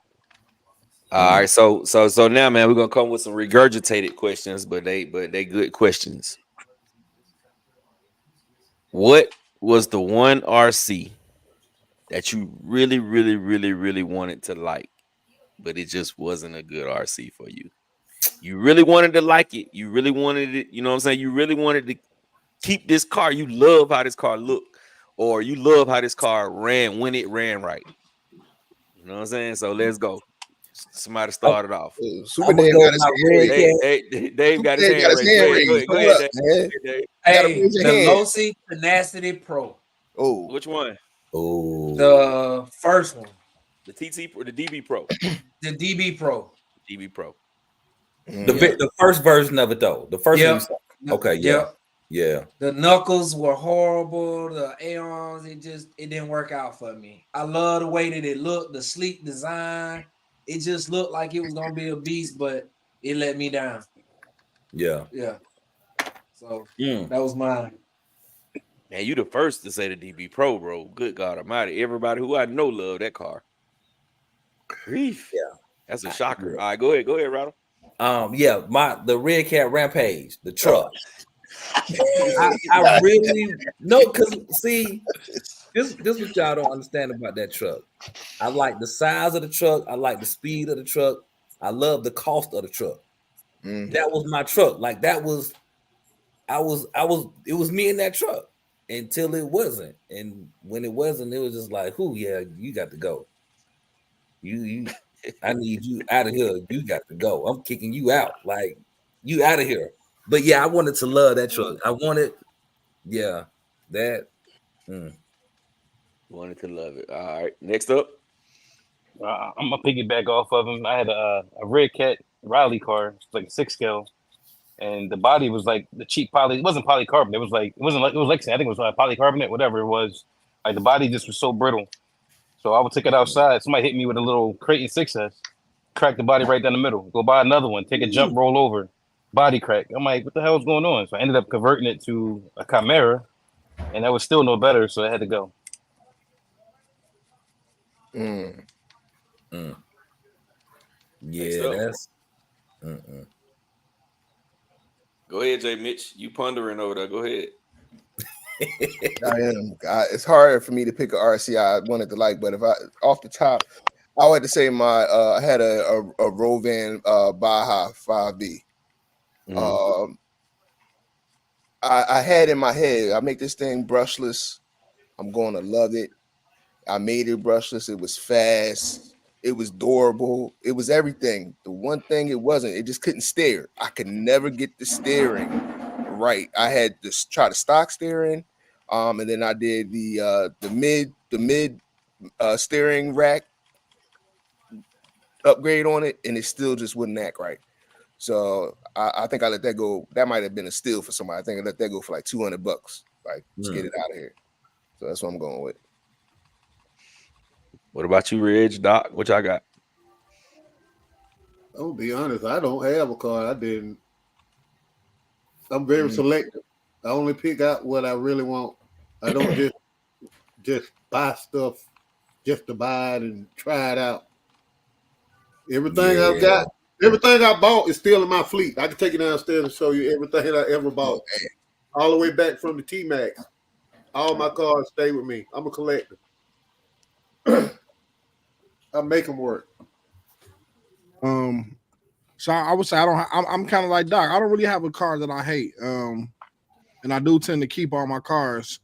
A couple of my guys are like, man, you should sell this, you should sell that. Man, I don't think I get what the value that I put into it or whatever, by reselling it. So, but I would say I don't, or I haven't had the best success with Armor 8 and 7 scale diffs outside of the EXB.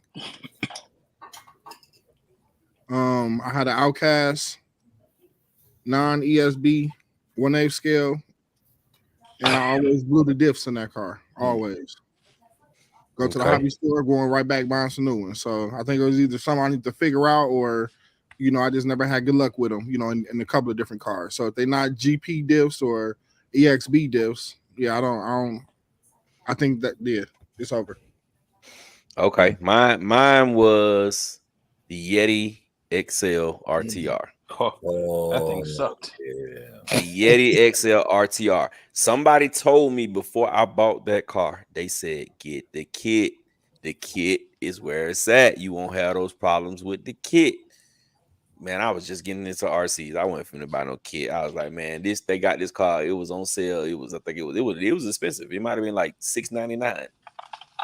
And I was like, hell yeah, I'm just gonna get this. And man, I love that car. I love the way it looked, but I just couldn't keep it on the road, man. I could not keep it running. So at that point, to me, I'm like, okay, I'm not finna just sit here and keep looking at it. I like this car too much. I want to run this car. Man, I had to let it go, bro. It was the Yeti XL. That thing was, man, a headache and a half. And it wasn't hard to work on. Issues? I had I had diff issues. No, I didn't really have no diff issues. I kept ripping spur gears. I could not get the mesh right. And then when I feel like the mesh is right, I will rip another spur gear. I went through so many steel spur gears on that thing. It was ridiculous, man. So it had to be something with the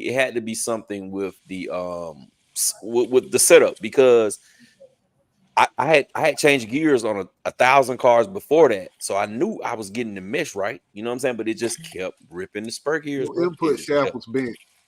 It was something, Doc. That's what it was. Input shaft was bent. I had that on the drag because I had a DR10. I had a wreck in it real bad, and after I did that, every spur gear I put on that joke, it just shred them jokers. Come to find out, my input shaft was bent because I don't like to run my cars with that little plastic cover on there. I hate that little gay thing. You want to make a quick adjustment, you got to take off 3 screws. Yeah, man. Yeah. So yeah, that's what it was, man. It just, I was like, man, bro, I like this car. I loved how it looked. And when I had it running good, it ran great, bro. It ran excellent. I'll never forget. I put the Armor backflip 6S on there.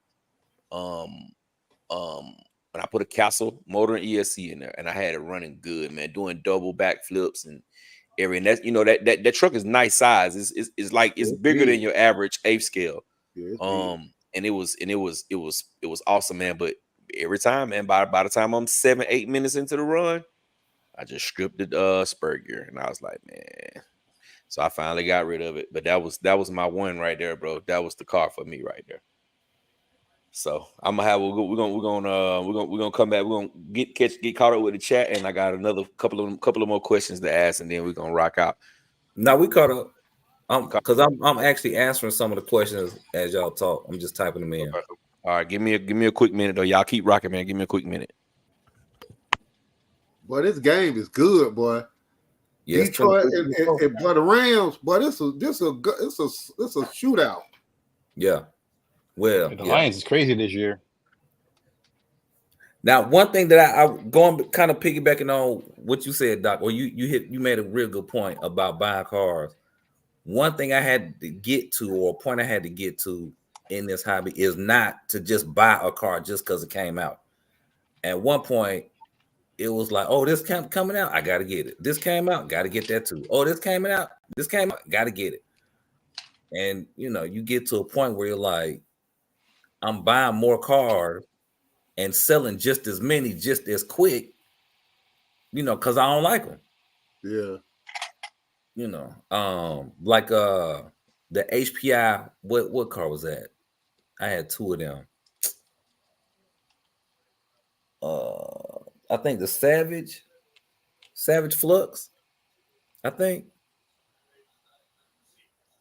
they came out with the truck first, then they came out with the car version of it. Golly, what was the name of that car? Anyway, I had two of them. I ran one. I was like, oh yeah, it's cool. I ran again. I was like, yeah, I don't like this. I sold them both. Well, actually, I gave one away, and then I sold the other one. That was I know exactly what you're talking about. That's the one you gave to Alex, right? You sold to Alex? Mm-hmm. Yep. It looked like the felony almost. I'm trying to think of what the Was the Ken Block car? Yeah, that's what it was. ZD Racing. No, not ZD Racing. It was an HPI car. The HPI Maverick.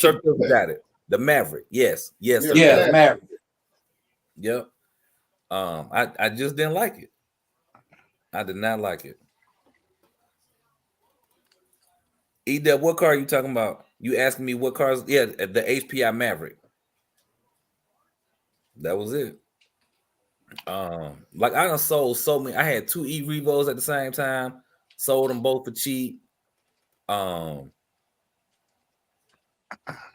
what about if they on? Huh? What about if they on sale? Like if you like hypothetically, well, not even hypothetically, like the Megas. You know how the Megas were on sale last year or in the middle of the year. Great you car. could get like a brush one for like $150. Great car. But then you throw, another system in there, and you got you a 4S, Mega, Vendetta, whatever. I know Jay Mitch don't like the Vendettas or whatnot, but that was a steal. $180 for $300, $400 car. Right. But you know what? I like on-road cars. Like I really like on-road cars. So it was worth it. Like, but then I had four of them at one time. And I was like, why do I have four of these? Yeah, you really like them. Yeah. So I sold two of them. I kept my Vendetta and I kept the Infraction Mega that I had converted. Both of them got 6S on it. I just run them on 3S, but they geared to the moon. But yeah, that man. Like at one point I had 9 7 scales. Yeah. So yeah, it is. I had to learn that, Doc. Don't just buy them just to buy them, because ain't no point. It ain't no point. I do a lot of research on cars before I purchase too. Yeah. I went ahead and pulled the trigger on that Razor Ray tonight. Oh, you did. You did get it. I ordered it from A-Man, got it for $500. Oh, that's a good deal. That's a good deal. I wish they would bring some of them sales back though. And Jay Mitch, you said you don't like the Super Baja Ray? I don't like working on. Oh, okay. Gotcha. Yeah, yeah. We ain't working on them, dude. They not the funnest things to work on. Yeah, nah. I've been looking at some of them though, or like just kind of studying them and what guys been doing to them to keep them from rolling over so easy. And it's not a bad situation. It's not a lot that you got to do, do to it to get that suspension to them. See what it is a lot of people buy them cars and they use them for not what they're made for. Right. Those cars are really made for sand, dirt. Mm-hmm. Everybody want to throw them on pavement. They gonna flip. Yeah. Yeah. 52 plus. UDR the same thing. Right.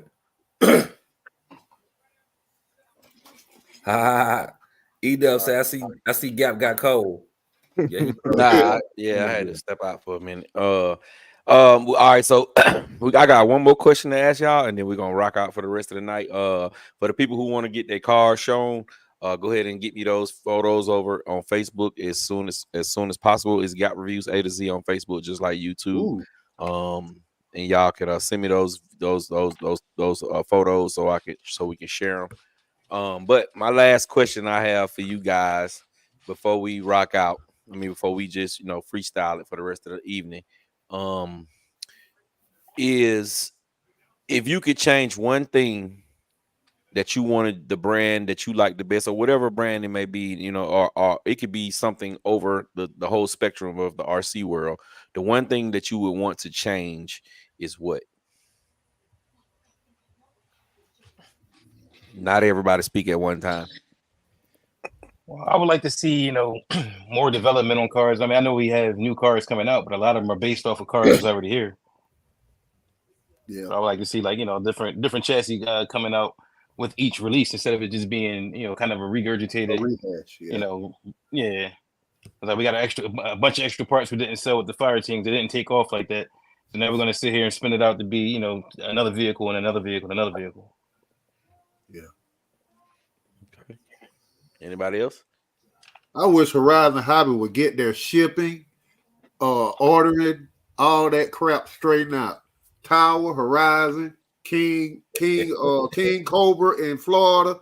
Yeah. That system is trash. I thought they fixed Didn't King Cobra go under? They ain't fixed yet, bro. King Cobra's part of the Horizon family.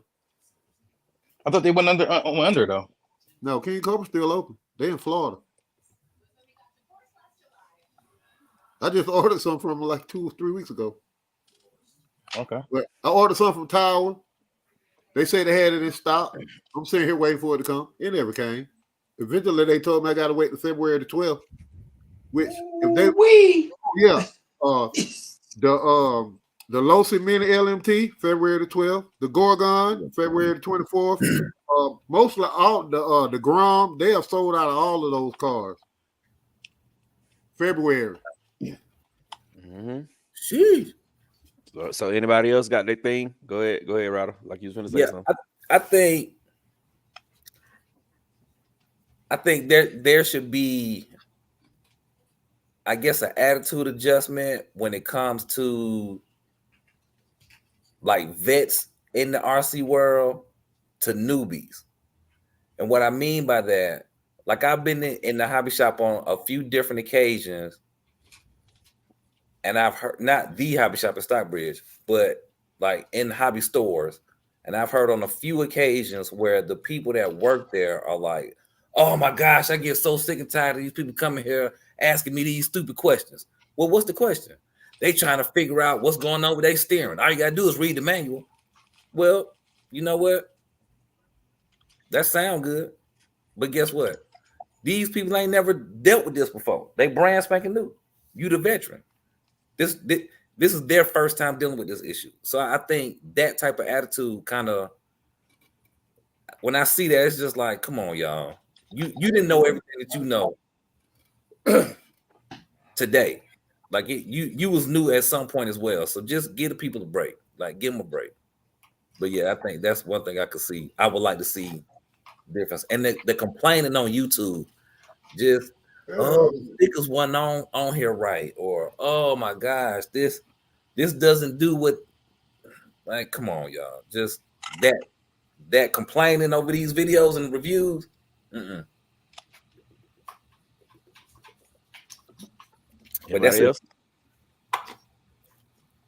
But I like to see if you notice in 2023 and in 2022, there has been more QC issues than I could imagine in a lot of these RCs, specifically Red Cat.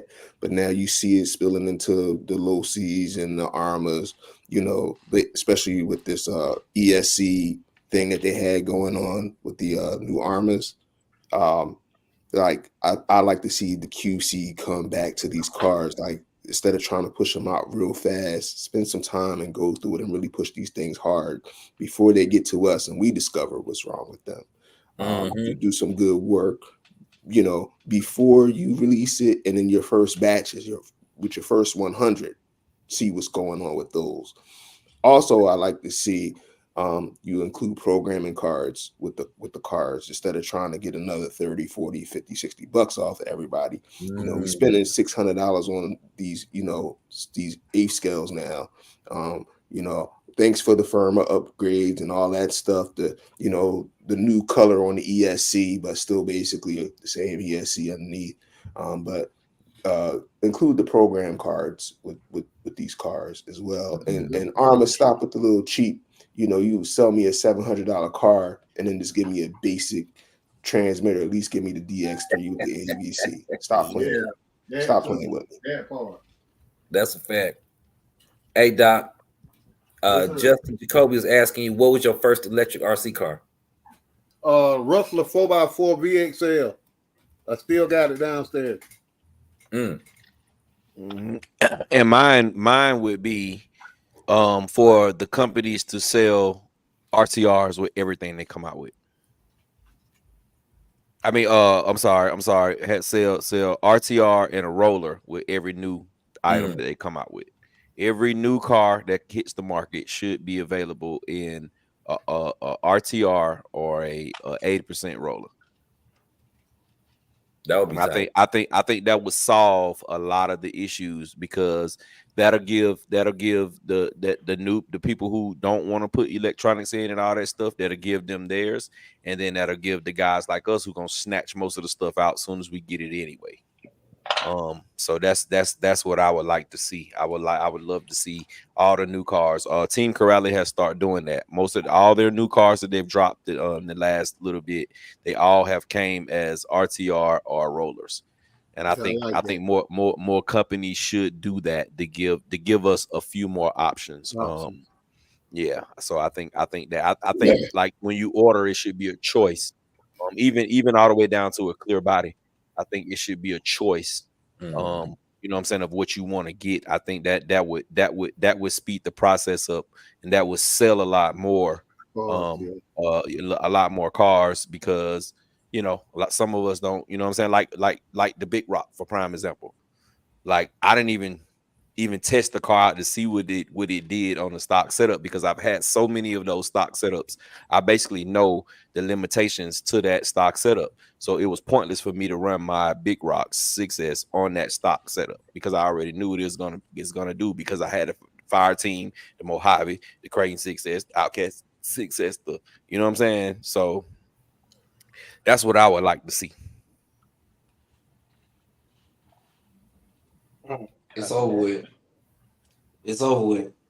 They got a first down. It's over with. 2 minutes left in the game. Well, it's a good game, boy.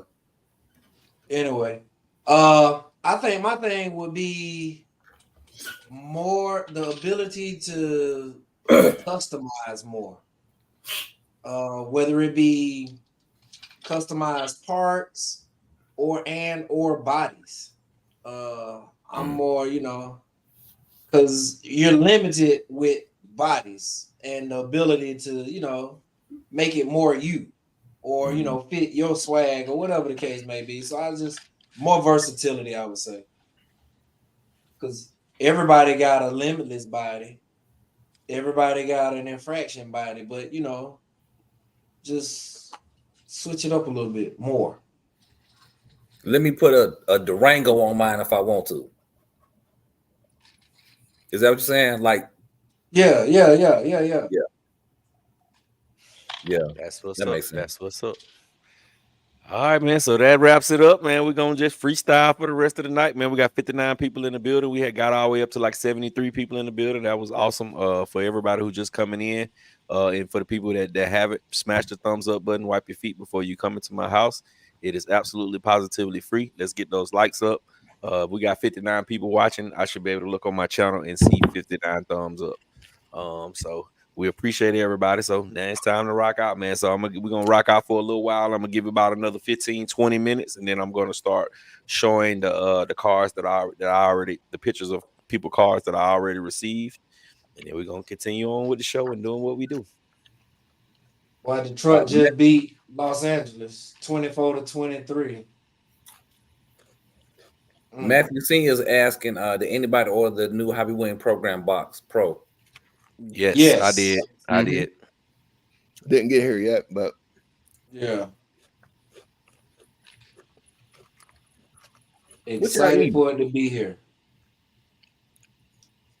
Yes, me too. I've been checking my tracker every couple of hours. trying to see what it. No, I don't know, man. I bought mine through. I wasn't even trying to do this, but I bought it through Shop Pay.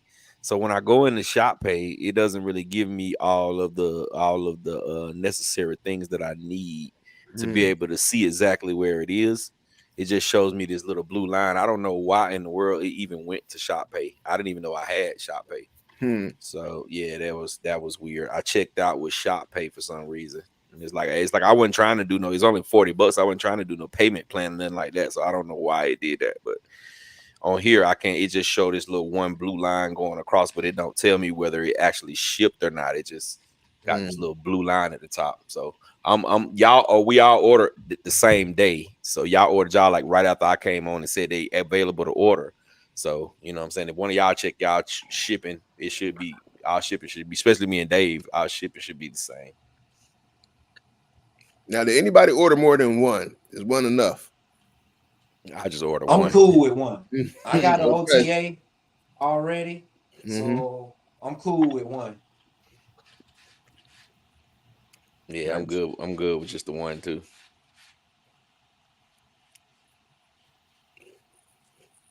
Oh, E-Dub's asking me about the infraction. Talking about this red one? That's the 6S. Yeah, that's the 6S infraction.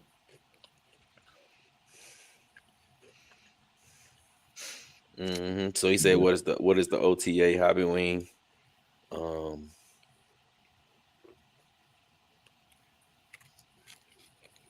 There we go. That's how, bro. Now I finally got it to go. Okay, I know what I was doing wrong, bro. So now it's on. Now it's actually on Instagram now too. Well, we got them 73. We could have had almost 100 people watching.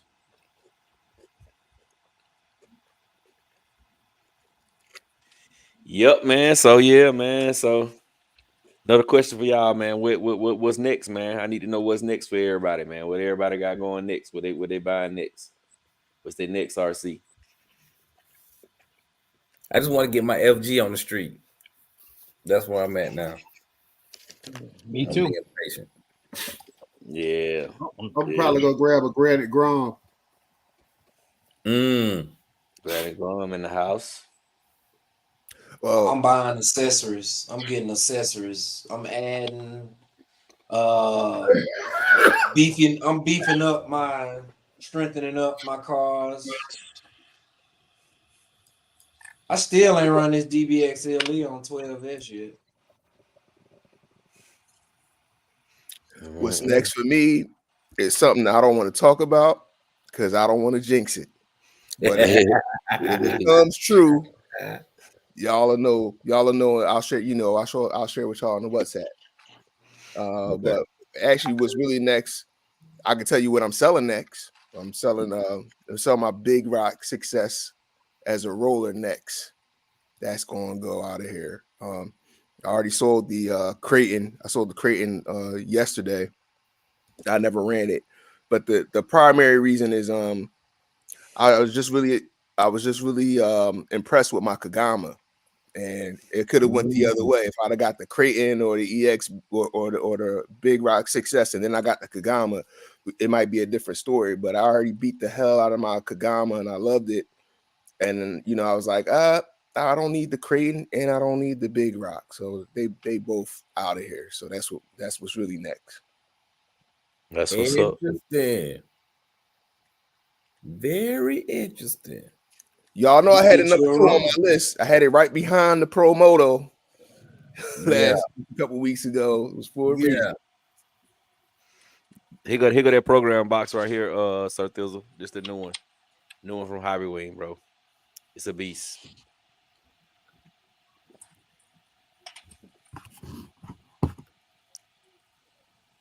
Yeah, it's a nice box, man. So when you're working in your cars, you use gloves or no gloves? It depends on what I'm doing. If I'm messing with diffs, then yeah, I got gloves on. Grease, I got gloves on in it. But other than that, something that I can wash off with soap and water, I'm cool. I can't work on. Tell on you this right here. Go ahead. Get these right here. Oh, them black gloves. Okay. No, that's these not gloves. These the wipes. Like these things right here. Oh. They take everything off. Yeah, because I can't work on my cars with gloves on. Yeah, me either. No tactile feeling. Yeah, I can't work on nothing with them. I can't do it with no gloves on. I have to have my bare hands. Yeah, I do both. I'll be dropping screws and all kind of stuff with some gloves.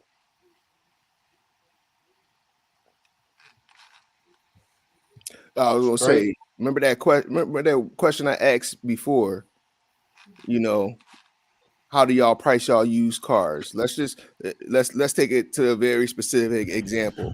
What would be the price that you would put on a Creighton V5 RTR, just stock, nothing on it, today as a used car? What would your number be? RTR 275.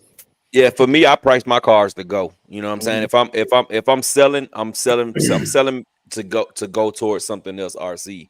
So I don't want to put my car for sale, overprice it, and then it just be sitting on the market for however many months. You know what I'm saying? So I price my cars to go. So if I had a Creighton 6S that was in pretty good condition, V5, I would sell it no more than 300. I'll let it go. Okay. Rattle Can, what you say? Yeah, so I'm similar to Gap. I sell my stuff based on what my next move is gonna be. So let's say the next car I want is $200. Well, let's say like I got my the infraction right there with that felony body on it. So today I might put it up for sale, or you use the Creighton. So okay, you got the Creighton. Today I might put it up for sale for $350. It might sit there because I'm looking at getting something else. While at the same time, I'm working to get the money in place to get my other car. So let's say now wake up one day and now I'm $200 away from getting this other car. Then that Creighton going for $200. Okay. And, it's just going to be that because I'm at a point with it where I don't want the car no more. So it's like, okay, let me get rid of this so I can move on to something else. Okay. What about you? What about you, Reg? Where you at with it? Put a price on it. I've never sold an RC car. Okay, gotcha. But I'll probably pay $275, maybe $315 if I had a couple of upgrades or something. Yeah. Me personally, I haven't sold any either. I usually once I buy it, I keep it. But a 6S Creighton RTR, something like that, about 300, 350, yeah. Yeah, I would say myself maybe about 325, 350. I'll be a little higher on it. Just to move it in, you got these people who want to battle every price you put up. So I gotta leave it a little high. You know, I might let it go for 300, but I'll put it up there for about 325, 350, and see where we go from there. Mm-hmm. Yeah. You got the hagglers, the one who they gonna haggle regardless. But you can say it's $1. Hey man, I got 50 cents for you. 50 cents, boy. Damn, bro, it ain't nothing but $1. Good Let me tell y'all something, boy. Facebook market full of them. Oh yeah, okay. I got this listed for 800. Well, hey, are you willing to take 400 cash today? No, I don't need crack, so I'm good. Like, stop it. Or would you trade for some Jordans in the PlayStation 5? Man, they will hit you, boy. Boy, man. Some dude hit me the other day and was like, hey man, I can't remember, whatever. I was selling something. I ended up selling it, but whatever it was I was selling, he hit me and was like, hey man, I got a shotgun over here. I'm like, huh? Hey. I'm like, bro, really, bro? You got a shotgun? Like, what I'm gonna do with a shotgun that I know nothing about? Right. Come on, bro. Shotgun, bro. That's the thing. I was raised, and people around me was raised. Guns have a resume to them. Mm-hmm. I'm not buying your resume. I'm not. I don't. It could be $1. I don't want your resume because I don't know what your resume look like. Now here I am caught with it, and everything that came with that bad boy coming with me. With you, exactly. Mm-hmm. He shows it. He said, I got a shotgun. I'm like, bro. But you know what? That wasn't the first time that happened. That happened to me with somebody who I know. Somebody that's here in Georgia with me that I know hit me and was like, man, I got an AR-15. And I'm like, bro, nah, bro. I'm sorry, bro. I'm good. Yeah, I'm good on that, bro. Cost me $1,500 to build it. I paid $1,500. Right, you could have paid more than that. I ain't finna take pay it. less than that. You could build an AR for like $400. Right. And I'm definitely not finna take it. I can tell you that much. I don't care what kind of boy. It could be an AR-99. Boy, I'm good. I'm good on that, boy.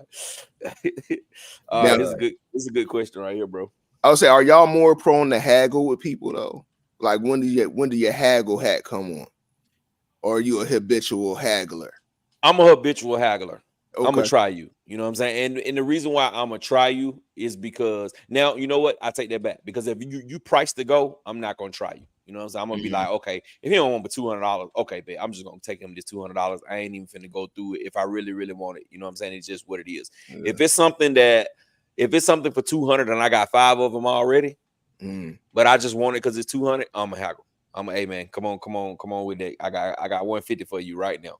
You know what I'm saying? I got one, whatever. But big items. Oh, I'm haggling every time, bro. I'm haggling at the retail store. I'm the same way. My wife hate that shit. Man, I can go in a retail store, bro, and I know I'm finna spend some money. I know I'm finna spend some money. And bro, I'm like, hey, look, hey man, I need to get this for such and such. I'm spending this. I need to get this for such and such. And that's because I always feel like some people it embarrasses them, but me, I always feel like these people ain't paid that for it anyway. You see what I'm saying? Y'all, they ain't paid that for it anyway. They got that thumbs up popped up again, but I saw that. Ain't nobody. Huh? I don't know why I did that, but you look like you had your thumb up for a second. But whatever you was doing, it looked like that. So I don't know. It popped up on there again. That would be last night. I mean, Friday night was my first time ever seeing that. But I'm Jay Mitch. I'm haggling everything, bro. I'm going in there as a haggler. I'm going in there trying to find the best price. And if we all let's just like saying when we went down to Florida, It's like 8 of us, bro. Everybody spent money in Michael's hobby. Every single person spent money in Michael's hobby. Bro, when we left out of there, you know what I'm saying? Did nobody else say nothing? I said something, man. I got my stuff for almost half price, bro. Because we had spent so much money and nobody else really said nothing. Man, I went over there to that dude. I said, look, bro, you see all the money we just brought in here? We just brought you 5,000-6,000 easy. I said, bro, come on with it, bro. I need this right here for 150. Put the price real, up, bro. damn the price, yeah. For real, bro. That's just what it is. And we did the same thing when we went in their Hobby Town. We went in their Hobby Town. They had a boat, a UL 19, that blue and yellow boat. It running like a race boat. Mm. Man, I went in there and told that dude what I had. I was like, bro, this is what I'm trying to spend. And I can't do it, man. I can't do it. I was like, man, hey, man, well, I'm not gonna buy it. You know, so either you're gonna give it to me for this, or it's just what it is. I'm not gonna buy it. I left with it for the price that I said I wanted to pay for it. You know what I'm saying? As you should have. Hey, man, that's how I go. I'm the haggle king, bro. I used to watch Jay Mitch come in every Friday and just do the dance. Yo, that's why I used to call it. We got to do the dance. We dancing. You know what I mean? I love the dance. Dance is part of the fun for me, man. Everywhere I go, I'm asking. And I don't be too off, but sometimes I hurt people. But me and Adam, it's almost I can get what I want, but I don't try to hurt the man too much. But I love doing the dance with folks, and then sometimes people's stuff is just priced right. You can't. Sometimes I feel guilty if it's already priced right. I can't be like, yo, you want 200 for that? Let me give you 170. I can't do that. You know what I mean? But if your price is too damn high, I'm definitely on some. You know what I mean? I gotta get it. I gotta get it for the low. CJ Middo, it's just a time and a what's going on situation. Mm-hmm. You know what I'm saying? Like, just like how I got the talent for $80. You know what I'm saying? Yeah. Dude was like, give me 120. I said, bro, I got $80. What you want to do? Mm-hmm. He looked. All right, here you go. You gonna take these? Hey, you gonna take it? It's crazy because they were nothing but 80 of the dollars that he already gave me. Yeah. Because he bought a car from me. I was coming to sell him a car. I came and sold him the car. And then, you know what I'm saying, he gave me my money or whatever the case may be. Then he was like, I got this talent right here, man. I was like, well, let me get it. I was like, what you want for it? He was like, 120. I said, I got $80, bro. Mm-hmm. That's how that happened. You gotta get a. About you, Rattle, you like to haggle, or you just pay the man? Depends. It really depends on what I'm getting and where I'm at. Now, and this is like retail, I like to deal with a person who is there and want cash today. Yeah. I love dealing with them. But with people, depending on what you asking for, I might just be like, yeah, I'm good. I'll pass.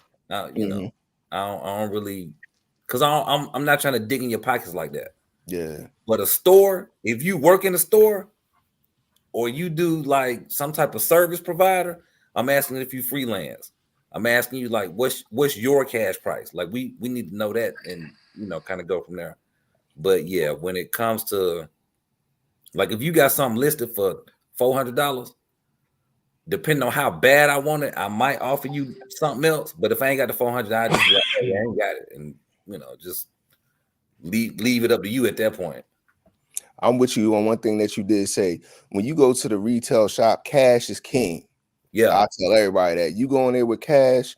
If you that new $6.99 Creighton come out, and that's what you want, you go in there with like $6.50 cash.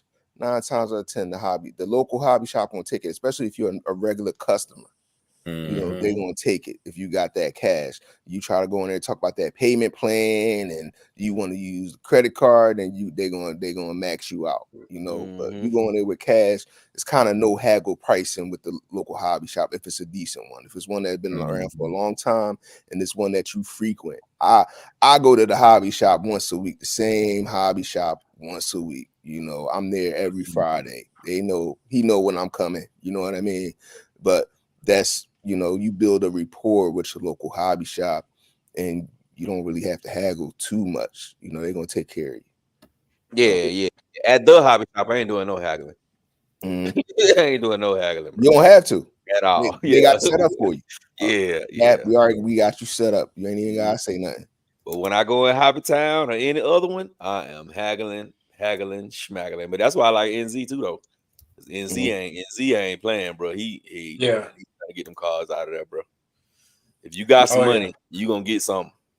I'll be plotting. If something been sitting there for months, then the haggle might come on in a local hobby shop. Like, yo, ain't nobody buying that. Ain't nobody buying that thing over there, yo. I'll give you $250 for it. Like, all right, cool. It might come on like that, but yeah. But I also think the haggle ability depends on your relationship with management or the owner, whatever. Because if this your first time in the spot, they're gonna look at you and be like, yeah, nah, go on about your business. Have yourself a good rest of your day. But if you've been in there and you done built that rapport with them, you got something to work with. Absolutely. For sure. Anybody else want to comment on the haggle game? I mean, for me, I really don't have to haggle. A lot of times for me, like, I just go in, and most of the places I go to, they know, what I used to do. So they're like, look, man, help me out, I'll help you out. So I go in, make me fix a car or something like that. I'm getting costs and everything. Yeah, I will say that Ted, I'm good at haggling. Ted don't got to haggle. They just be like, oh, it's Ted. Everybody know Ted. Like, oh, take care of him. Oh yeah. Yep. It's probably like, oh, okay. He gets the 80% discount out the gate. Get ready. Yeah, he don't get it ain't no discount. They just be like, all right, Ted. Like he said, he just get what he get. He get price. Right. But he gives to the community as much as he gets out of it. You know what I mean? Like he help everybody out. He help out the local hobby shops. He help out, he could walk in the hobby shop and they might need a hand. He might start working on somebody's car to help out the hobby shop. Like Ted, he really one of them, like 100% saint. Like I'll be trying to give Ted shit, he won't take it. Like, oh wow. I'm like, Ted, he like, no, man, I gotta give you. I'm like, no, you got it. That's the homie for real. It's not a lot like him for real. That's right. All right, Kevin. Yeah, I like. No, I was saying, just reading the last little comment. Kevin is saying he's out. He was, saying great show. Be easy, Kevin. Stay all right, Kevin. Good. Appreciate you, brother. Appreciate you. Did y'all read this question right here? Did y'all read about this single motor, dual motor from He-Man? 12S single versus dual motor. Is dual motor longer lasting, faster, or just a waste of money? Dual motor gonna be way more efficient. It's gonna be efficient, but it's gonna be expensive. Yeah. Yeah. If you got dual motor combo sitting around, if you got 12S combo sitting around, go ahead, do it. But then also it's another risk if you crash. Expensive day. And it's kind of glitchy too, though. I will say dual motor is kind of glitchy because see, like, some of these receivers and stuff, they're not set up to take too much. So you know what I mean? You gotta get your setup in there right and get it in there good, and you know what I'm saying, know what's going on, man. You gotta have the right gearing, you gotta know which way to make the motors go. You gotta make, it's a lot of stuff, it's a lot of little sequences that you have to check. Like I did a dual motor monster truck, a Kyosho, what is it called, USA 1, and I had to do a lot of testing to get that car to run right. You know what I'm saying? Because like when I first put it, I thought it was plug and play, but you got to make sure that both of the motors are running in the right direction and they're running at the top RPMs in the right direction. You know what I'm saying? You know how sometimes you hook up a car and it's running faster in reverse than it is in forward. Yeah. You got to make sure both of those motors are running in the right direction and make sure both of them is running at the way that they're supposed to run, because you can strip gears. So it look easy, but it's a little bit more tedious than what it is. So I think if you're not a real person with the patience to really deal with a dual motor car, I would say just run a single motor car, because you can make a single motor car make it do what it's supposed to do. But I don't want to discourage nobody. If you want to do it, go for it, bro. But just take your time. That's all I would say. Take your time. Make sure everything is right. Yeah, that's the beauty of the hobby, man. You do it how you want to do it, for sure. But it's pros and cons to both ways, Yeah.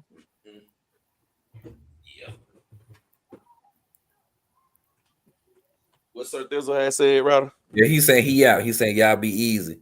All right, Sir Thizzle. Yeah, he got to be up at 2:30 in the morning to go to work.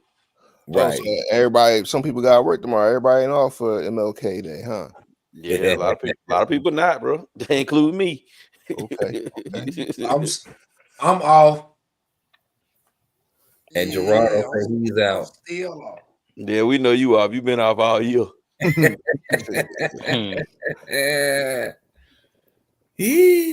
All 2024. What they been off. Gotta hit it Tuesday though. Yeah, bro. And that thing gonna be, y'all see the temp dropped again. It's gonna be 13 Tuesday morning. Yeah. Ooh, that's gonna be crazy. I wish it was 13. Yeah, because you dealing with the shenanigans of the weather right now. What is it? 2 degrees or -2? -2. It's cold now. That was earlier. It's probably about that -10, close to about that. Feel like -50. It's cold out there. Like it's buggies. Dang. That's tough. And how long does this normally last? Like a month? No, probably a couple of days. A day or two. Like I think it's just some type of crazy storm going on because it's weird weather all over the map. Wow. Yeah. Well, not today. Our weather went weird though. Today our weather was beautiful. We had nice sunshine. Wasn't that cold? It probably was like in the high 40s, low 50s. But it was beautiful. It was beautiful. It was sunny. I know at my house it was pretty outside. It was real pretty outside today. My kids actually went outside and played. I couldn't believe it. Appreciate that. You said beautiful like so many times. Appreciate that. Just let me know how nice. Hey, right around already told you. I already told you what to do, man. I said it, man. If you got goulashes in your mud room, it's not where you want to be in when it's cold. Geraldo, what it do, bro? What up, Gerardo? Yeah, what's cracking? Going on. Matthew Singh said he dealing with -9 at 3:30. Heck no. I'm good, bro. That was a question too. He said in the chat, what temperature is too low for you to run your RC car? I almost went out there today, man. The batteries was charged, and I was like, I just don't want to break an AR for no reason. Going straight. Yeah. Yeah. So what's too cold? What's too cold?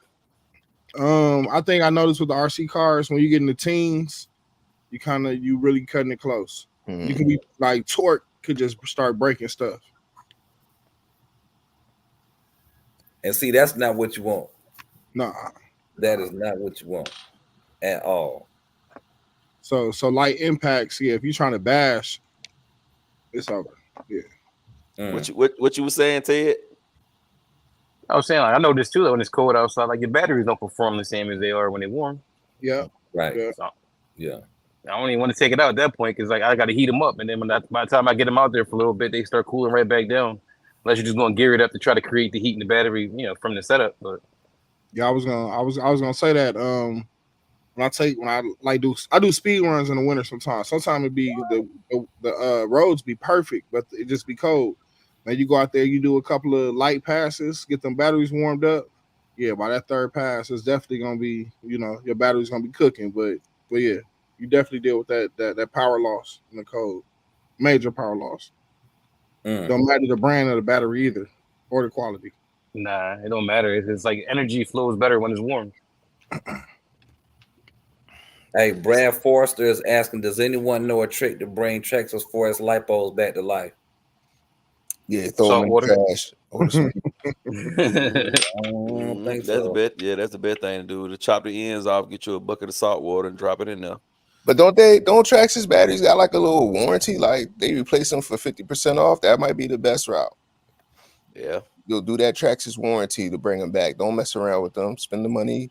And that's one thing about Traxxas though. That one thing about Traxxas, bro. Anything go wrong, they gonna replace it for you, bro. No if and buts. They ain't gonna ask no questions. They ain't gonna nothing. I ain't never had a problem with anything Traxxas. I call them and tell them it don't work. They don't want to see it. They don't want nothing. You got another one on the way. If you chop off their connectors, it's a problem. Yeah, yeah. See, a lot of times though, like I had the ESC issues with them. Like they didn't even ask me about that. You know what I'm saying? Like for 2 E-Revos out of the box had bad ESCs. Both of them they just replaced. They didn't care. And then I had an X-Max with a bad with a bad servo out of the box. They didn't ask me no questions, bro. They just sent me new ones, bro. Yeah. I'm talking about immediately. As soon as I sent it to them, they asked me what was the number on the thing, where I got it from. I told them what was the serial number on the box and where I got it from. But they sent me out a new one, bro. As they I only should. had one issue with them ever. I had an issue where I ended up using the Traxxas link, and then a lot of times I asked you to sit there update the receiver and the transmitter. So I do the update for it, and afterwards the receiver was brick. So I'm like, how do I go about fixing this? It was like, well, I mean, there's nothing that we can really do for you. I'm like, but you're forced to update. It wouldn't let me use the vehicle without it if I was using the Traxxas link. Oh wow. That was the only time I've had an issue with them. Other than that, yeah, they always been good to me. Mm-hmm. So some of the best customer service, like they had my name one time. I was like, I don't remember registering with y'all or nothing. They had my address and everything. I'm like, dang, okay, Yeah, man, that's them good lawyers they got, bro. Yeah. That's the good lawyers. He said he in New York. He work outside. I work outside too, my brother. Yes, it is cold out there. Cold out them doors.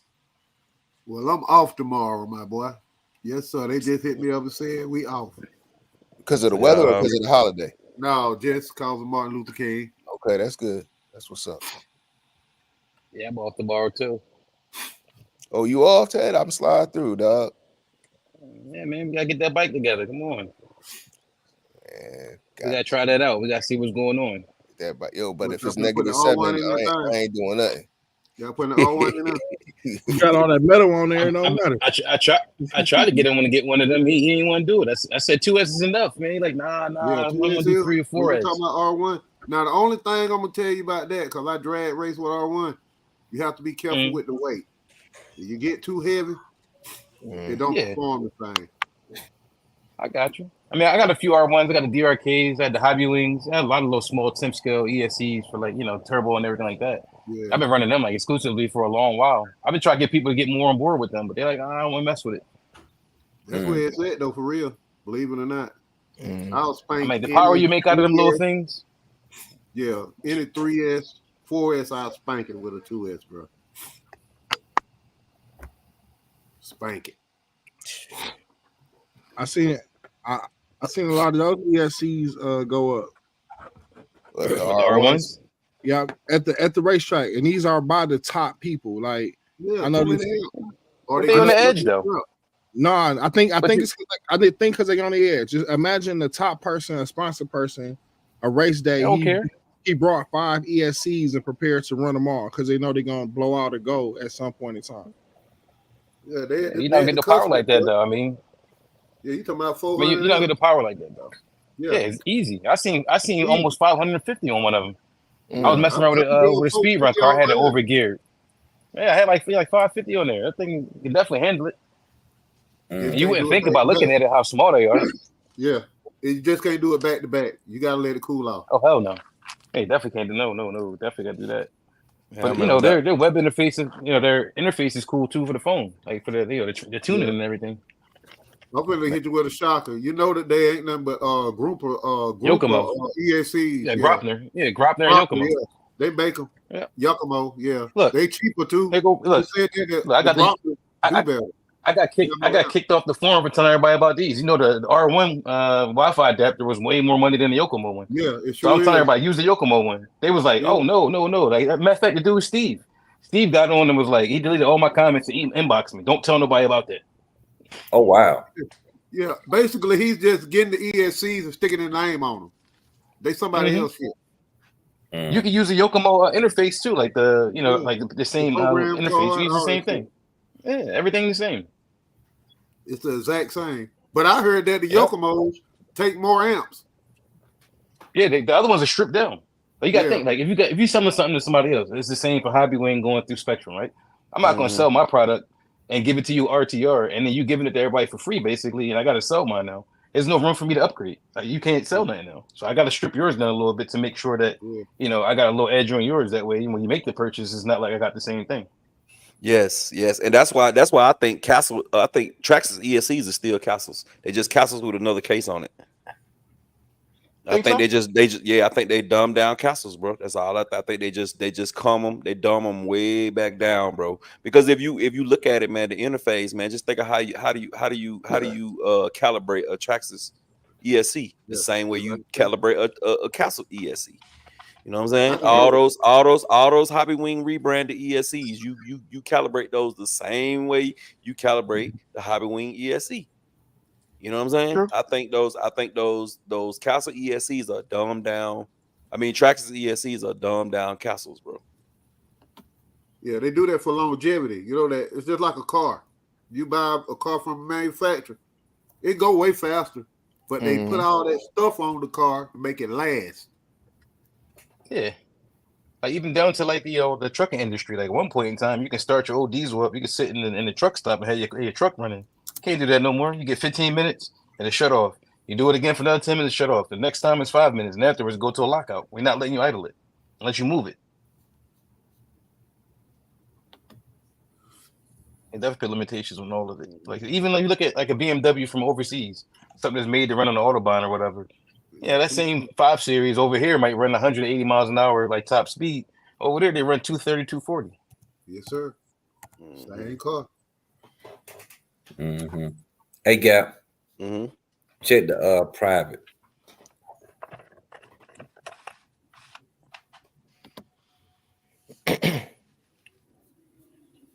Y'all gentlemen. All right, let's go. Y'all be easy. I'm gonna give y'all my comments for later. Good night. Sleep tight. Don't let the bed bugs bite. All right, Rattle. Man. In a minute, bro. Be good, bro. Y'all be easy. For sure. All right, Rattle. Too. I'm over here working on this thing now. Yeah, man. You know what though? The only ESC I've ever popped though, Doc had built me a DR10. Doc had built me a DR10, bro. When I you know what I'm saying, first was trying to get into the drag racing. And I had that little I still got it to this day. I had that little Tekin little box. RX. RS. Yeah, the little small RS Pro. Man, bro, I never seen a car move that fast, bro. I shot that bad boy down through there, bro. Yeah, that's a small ESC. But it was turbo fast, bro. I was like, hell yeah, I'm finna kick somebody butt with this bad boy. Man, I ran that thing down there about 2 more times, bro. It was over, bro. It was over, man. That ESC was expensive as hell, man. Yeah, I could have got another RS8 for that. The price I told spent you it on was it. way over geared. I set it up. I said, Gap, this is where you wanted it. He got online. Somebody told him, no, do it like this. I did what he told me to do. He blowed that joker the first night he got it. 3 runs, dead. You definitely can't overgear 2S because the difference between the 2S stuff is a 2-pole motor. So they like RPM versus like being loaded up with gear. They want to spin. They want to spin. You know, you see them things 100,000, 130,000 RPM and they'll take it. Hey, versus man, our motors, the max is like maybe 80,000. I swear though, Ted, with them 2 passes, I could have beat anybody with a 2S car, bro. I can imagine. Boy, that thing went down through there, man. I was like, good God Almighty, boy. Yeah, I'm finna be the champ. Took that damn down through there. But I took it down through there 2 more times. I was like, Doc, man, it ain't acting right. He was like, boy, you done popped that ESC. Yeah, they definitely run. I still got it, bro. Let me see if I can get it. And it's deceptively fast because like it hit out the hole. They hit out the hole, but they definitely climb more than RPM and they accelerate way faster than other cars. Yeah. And the thing with that black is how the circuit board made, it don't really have no good heat anticipation. So once it get hot, it's hot. Now, if you had an RX, the white one, it's got better, it takes heat better. But it's not. They don't have the same. They don't have the same turbo. They don't have the same advancements for the turbo. It don't hit as hard. Yeah. Nah. But it's like even like I've been experimenting with like the Mamba X or whatever. That's a little sensor one. I tried this one out. It's a fair size. Yeah. It's supposed to be 6S capable and everything, but the way they run the algorithm is different. Like their timing mode, even if you set yours for like I'm going to bring it from here to here. If the ESC sees something they don't want, it ain't gonna give you that boost that you want. It's gonna give it to you. Yeah. That's why the other ones is just like more like unbridled. They say the X is the best one in the castles to race with. Yeah, they got the other one, the Ghost. You seen that one, right? Yeah, the Ghost. Yeah. They doing something different with the Ghost right now, where they're making the timing looking like the R1. Mhm. Oh yeah. They need to do that. Then you ain't got to buy the fancy remote control. I mean, it helps. Oh, you talking about like M17 or something? Yeah. No. Yeah. You need M17 to mess with the castle. That's why they. I mean, I think any of them really. That's when everybody got fast though. Like when Mark Vaughn and them guys ended up finding out about them ramps and everything in those radios. That's when things started taking off. Before people was capped around, 1.8, 1.9. They started getting them tunes in the radios. They started dropping in the 1.4, 1.5, and 1.3s. It's crazy. You can tune the R1 in the ESC like that though. Oh yeah, you definitely can. But even still, like having the controllability from the radio, that you can have it on the fly, so having to keep going back into the ESC and doing everything. Yeah. But I had the I ran everything. Like if a new one come out, I got it. Only one I ain't got. Whistling was alright. I don't try everything else. I actually got a car with each setup in it. I got one with Tegan in it. I got one with Macklin in it. I got one with R1 in it. I got one with I got all of them. I got like 5-6 street eliminators. I was big on them at one point. I was done with some dude in Cali. I don't know if you know him. What's his name? What's this guy's name? Troy Stacy. You ever heard of him? No, I never heard of him. Well, he made this car called what was it? The Vanquish or the Vanishing Point. That's what it was. He made this custom chassis back in the day. It was based off of like some of the custom work stuff. They had nice chassis stuff beforehand. That car was fast. I mean, especially for that time. That was running like 1.6s when everybody was running like 1.8s, 1.9s.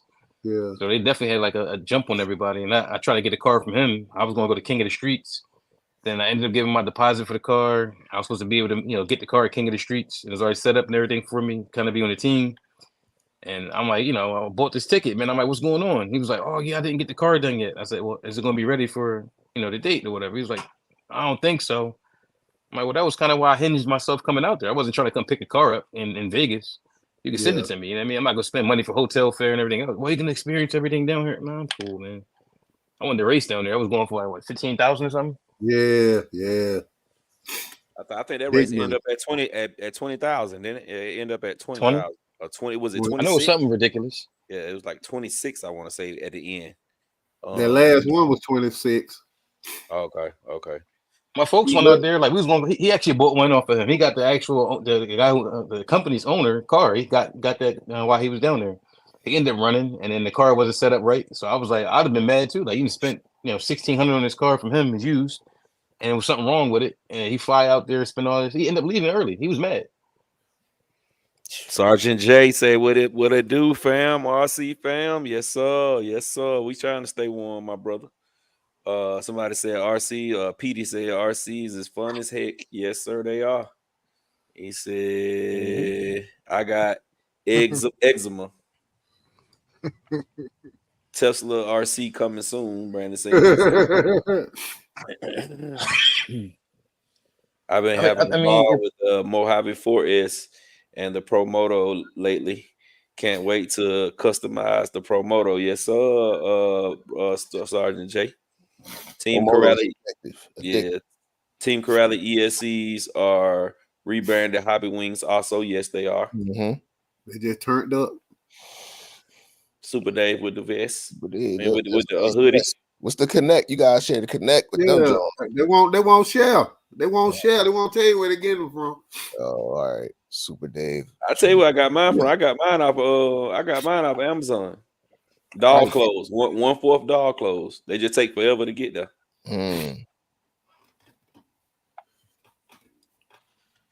Okay, Super Dave trying to have the crazy super bikes. He's killing it with that cricket, ain't he? He killing it with the cricket. Yeah. He killing it with the cricket. Joseph Erickson, what it do, bro? How's going on? What's going on, man?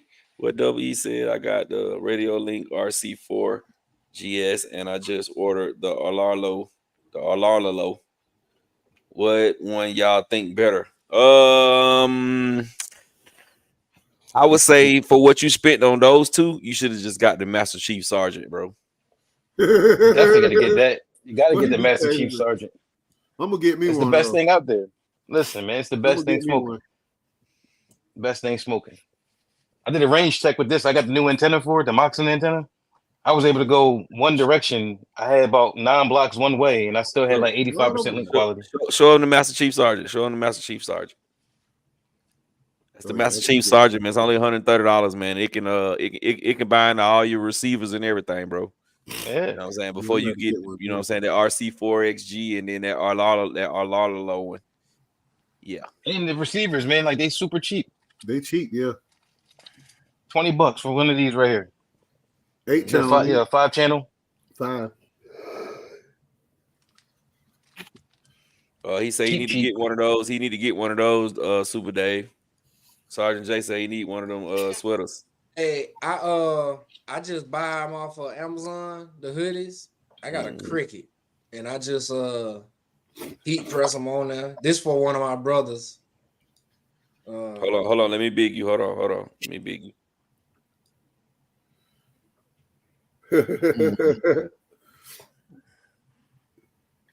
Nice. Yeah, it's got the Teen Low Cell on it. Yeah, it's tight. Somebody just popped backstage. We just popped the backstage. Nobody. All right, let me show y'all something, man. Let me show y'all something. What I got. I just got to stop being lazy. I'll probably go get them tomorrow. Hold on. Let me show y'all something. Let me show y'all some G stuff.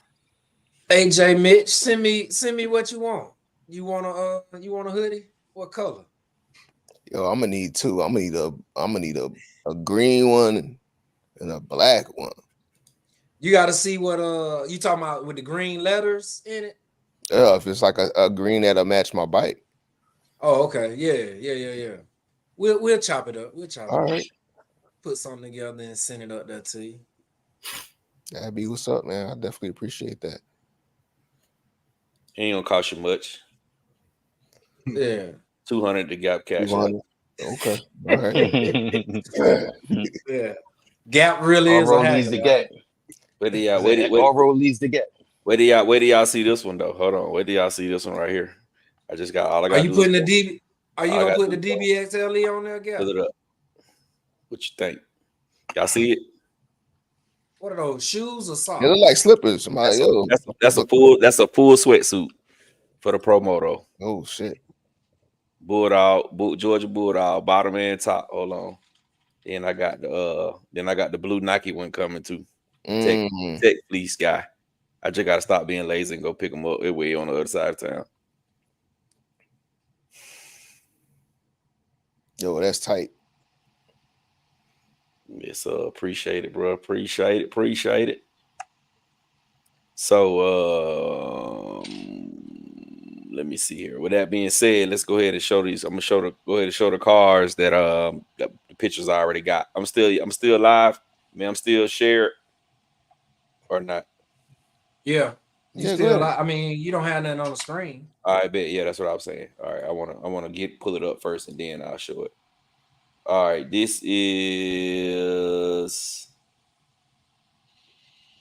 Dusty Mojave right here. Hold on. Present screen, Facebook.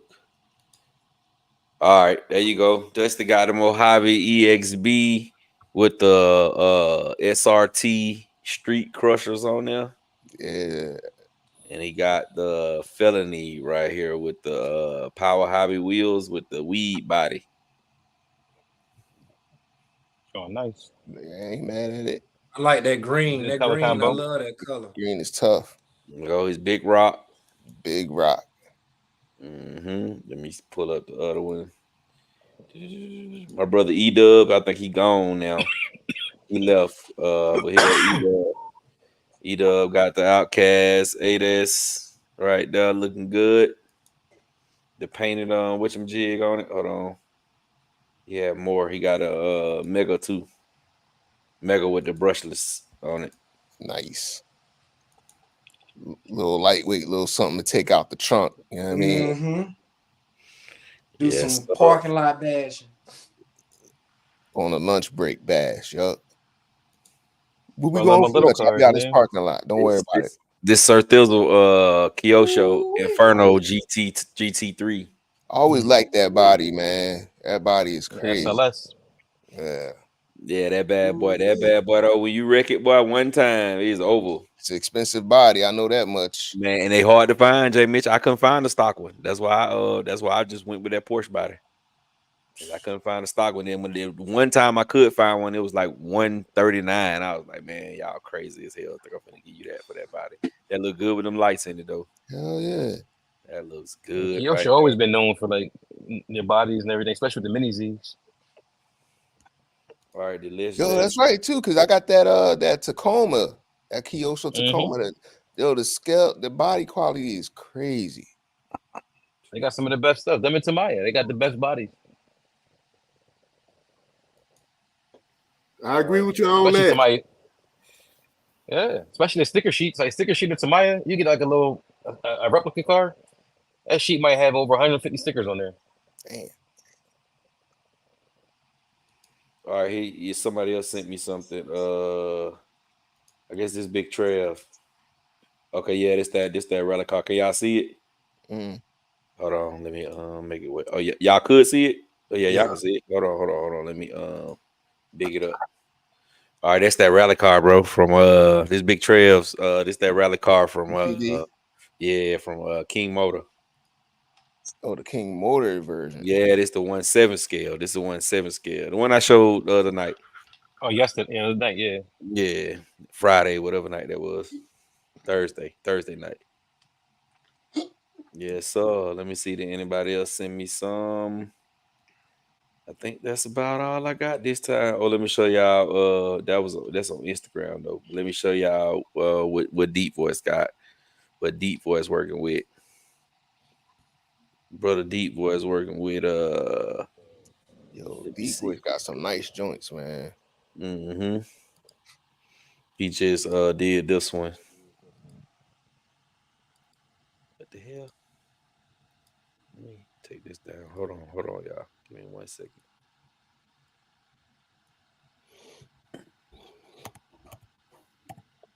Hey, Sergeant J, I got camo too. I'm a fan of it. Yeah, he a 1, 2, 3, 4. I love Marine Corps. Yeah. Up in the morning for the rising sun. Hey, he got one of them. I'm gonna show you this servo. He got one of them too. They was like $200 and some. It's the big black one. That's on NDSRC and NSDRC. Yeah, it's on Amazon. Stuff. Yeah, it's on Amazon. Let me show you how fast. You got to put a 3S lipo on it. I'm gonna show you how fast this bad boy turning. Watch this. Y'all can see that. Y'all can see it. Battery came in. Look at this. Yeah. Watch it. That's 5th scale, bro. Dang it. That boy turning like I had that bit move. Look at it. That bad boy moving, boy. Turn on a dime. Man, bro, I'm talking about for real. Let me show you what the car look like. I got one of these servos in my little mini buggy. All right, this the servo right here. The AGFRC. AGFRC. You see at the bottom say 3S lipo. Hey, that's the company that make the super pumps for the lowrider, Gap. Oh, for sure. Yeah. Okay. They the one make the super pump for the lowrider. Okay. Yeah, them bad boys pulling. What the hell is the car? No, he had sent me a photo of the car. I think. Hey, Gap. Yo. Did you see that? You see Brian video of that DBSLE he just finished up? Nah, I didn't see it. It's in your chat. Look in your chat. It's in the misfit chat. I was gonna tell you put that on there. That bug is hard. Okay, I don't know if I'm gonna be able to share that, but I can try it. Let me see if I can figure out how to share it. A lot of times it don't just let me share what's actually online. You put it in the misfit chat? Yeah. All right, let me go down to the bottom for the misfit chat. On my phone at. I'm gonna send it over there to Teddy and J Mitch them in red so they can see it. Where my phone at? All right, here go the video. Let me see if I can. I don't know. Nah, I don't think I'm gonna be able to share that, Dave.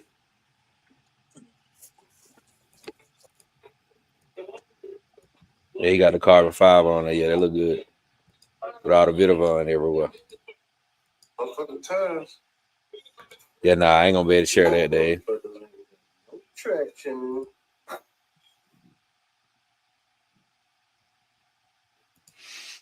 Yeah, man, but that's where we at, man. That's where we at, my brothers. That's where we at. For anybody who want to get your for everybody who just coming in late, man, wipe your feet before you come into my house. Smash the thumbs up button. It is absolutely positively free. And we do a show. We do a few minute segment on all the shows, man, and show everybody else cars, the people in the chat cars. So if anybody want to get your cars on the show, just send them to me via Facebook, and I can pull them up and get your cars on the screen. So if anybody looking forward to that one, then that's where it'll be. Let me see if I can find this car. There go a machete. Somebody posted a machete. A machete shit. Machete. Yeah, I still got to get one of those, bro. It's on the hit list.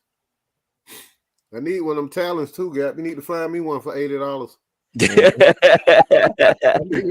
boy, if I can find one, boy, you know I definitely put you on it, bro. I'll go ahead and get it for you if I can find it. You just give me my $80 back if I can find one, boy. Cause boy, yes, boy, that's the best RC deal I ever got. The best one, bro. The best one by far. The best one I done ever got.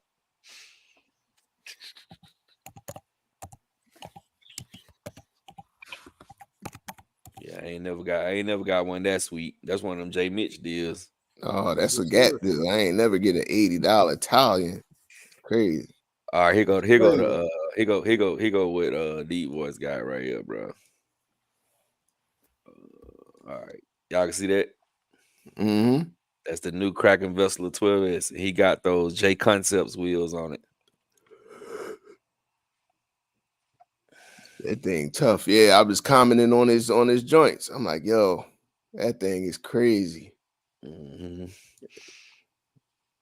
He said he got his servo in. He got his servo in today. Then he lit the garage up and it was raining. He couldn't even run it.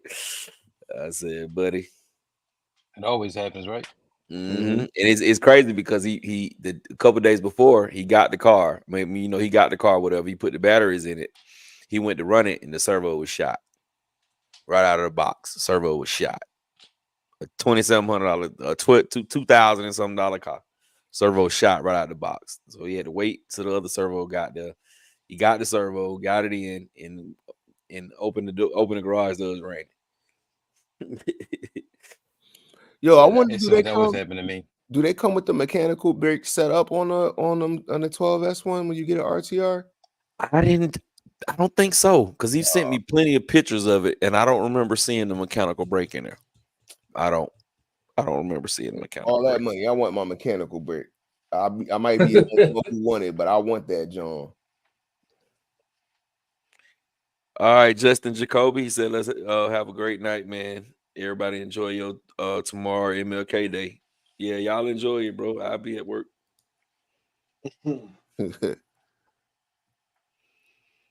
I'm a fan of camo too.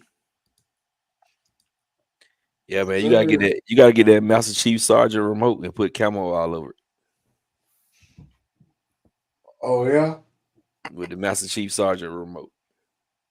They said it's a military grade remote. But the Master Chief is part of the Navy. That's not part of what I was part of. What about Sergeant? A sergeant is, yeah. All right, then. So it's a Master Chief Sergeant. So that includes you too. It's That's not how that goes. It's a Master Chief Sergeant Inspector.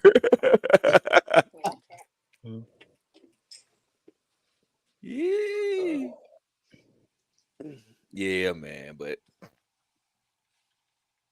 yes, man. I'm looking forward to getting me something, man. I gotta get me something. I'm tired of looking at this same old stuff. I gotta get me something new. What's on everybody's table right now, though? So I still need something else. What you said, Ted? Now I say, what's on everybody's table for as repairs or upgrades or whatever have you? All my stuff running. Everything You running. want to take to another level? Nah, I just took my well, I just put those new things on my XRT the other night while we was live. But it's already 12S, so there ain't really much more I can do with it. I am gonna tinker with the Creighton. I'm trying to figure out what system I'm gonna put in the 6S Creighton. I'm trying to figure out what I want to do. Do I want to go overkill, or do I just want to do something that's something that's nice? But I mean, it ain't, that's not nothing that I have to do. It's more that something I just want to do. Put a 4070 in there. TP 4070, 2200. That's a bash motor. You can have fun with it. Yeah, you can just run on 4S. Yeah, or you can run it with a small pinion, a very small pinion, and enjoy yourself. That'd be my first. I had a TP motor before, but I didn't put it in no car. I had the kill mode motor, but I had 2 TPs, as a matter of fact. But I never put them in no cars, man, because I what I'm saying, I ain't really know much about it. I ended up just selling them. Hey, what were the balloons? Did y'all see the balloons on your screen, Gap? Yeah, I saw them. I didn't. Yeah. I hope that was somebody giving us some money. No, it was some birthday balloons on your screen. On mine? It was on yours. No, that was on your yours. screen. Wow, I didn't even see it, bro. I'm tripping. Nah, I didn't see that. Whoever gave me the balloons, I appreciate it. Send some money with it. It's not the birthday without a present, right? Yes, Matthew said good night. All right, brother. We appreciate you coming through, Matthew Senior. We appreciate it, brother. In a minute, we'll catch you on the next one. We'll be back again. She'll do a nice, decently powered 2200 bash setup. Yeah, because that Mama Monster in my talent, boy, it's crazy, bro. But I know it's gonna get hot. I got like a 17 tooth. I know on 6S it's gonna get hot, but that thing running like a madman, bro. I'm talking about unbelievable. But that's what I run on my low C8. I only run my low C8 on 4S though. I don't never run it because if I put it on 6S, it's gonna just rip. Whatever tires you put on there is gonna just rip them off. So I run it on 4S. I got the Mama Monster 6S 2200 castle in there, and it's really a good racer, man. It's the best out of all the race setups I had 50 RX8s in mode in 1900, 2200, you know what I'm saying, 2500, 2400. I had all the Tekins. I had all the 2050 Tekins and all that stuff on that track. My castle run better than all those motors, bro. All those motors and ESCs. It's more efficient. I mean, it's just as efficient, but it's just so much faster. And you know what I'm saying? It on 4S is a perfect combo, bro. Perfect. Yeah, definitely. That's my thing. 4S was always my setup. Like I like bigger cell counts, but I like maximizing small stuff. You pull something out, and it's like, what you running on that? Oh, 3S. Oh, how fast I go? 130, 140. Like, oh shit, Oh shoot, I'm sorry. Oh, you good, bro? You good? That's why I like temp scale. Like I said, you don't really need a lot of power in temp scale. You can definitely throw 8S or 6S in a temp scale car, and it'll take it. But is it really needed? You got guys on 150, 160 on 3S.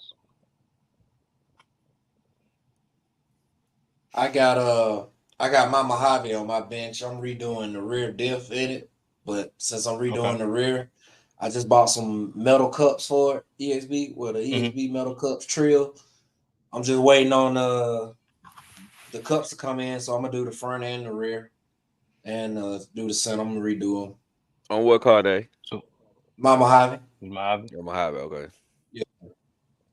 So when you rebuild your diffs, right? Do you build them tight or do you build them kind of loose, like far as the shimming? I build them to feel, if that makes sense. I don't like them too tight. You know how you can feel the gears grinding in them, so to speak. I don't like that feel because then that's too tight. So I kind of like them. I don't know. I've played with them long enough to it's a feel thing for me. I got you. And I built mine. I usually build mine to the point where I can feel every gear click. And then what I do is I sit in the bucket and I turn the EPA up like maybe 30%, let that thing run for 4, 5, 6 battery packs. when I come back, the car don't have that feel no more, and it's like broken and perfect. That's what's up. Do you take that oil out when do you open them back up and see those shavings or whatnot? Do you dump that and change it out? No, it's never no shavings. Okay. Like, you're not gonna spin it up super fast. You just wearing the gears in together. They actually don't have any shavings. I don't use like grease on mine anyway. I use dry lubricants. I don't really like all the heavy grease and everything. I use stuff like this. Okay. But does that stuff be thick enough to lock the diffs, or what would that be similar to? What size dip fluid would that be similar to? No, I'm talking about on the outside of the gears, like far as the ring and pinion. Oh, okay. Yeah, I don't usually use like any type of lithium greases or any like red and tacky or nothing like that, unless I'm going in the water. I try to keep everything super free because you get a little grease on there, it creates some resistance. Not a lot, but it definitely does create some. But the dry lubricants, they just kind of stay where they're at, and it still gives you lubrication that you need. Okay.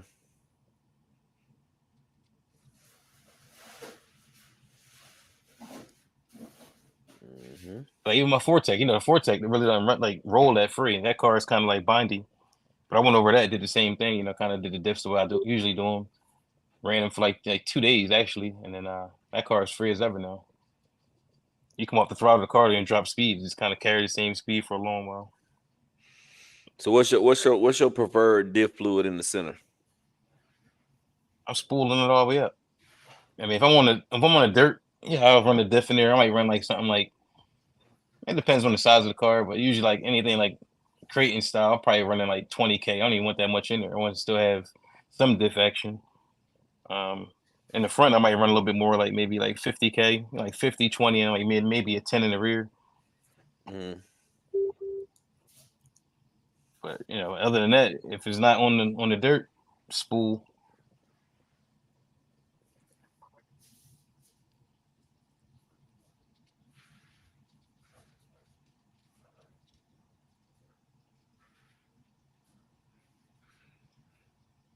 Yeah, I was gonna say on my bench right now. I think the next thing I'm about to do is I got some Vidavine diff housings I need to put on my XRT, and then I gotta hype myself up to start messing with that Raminator suspension.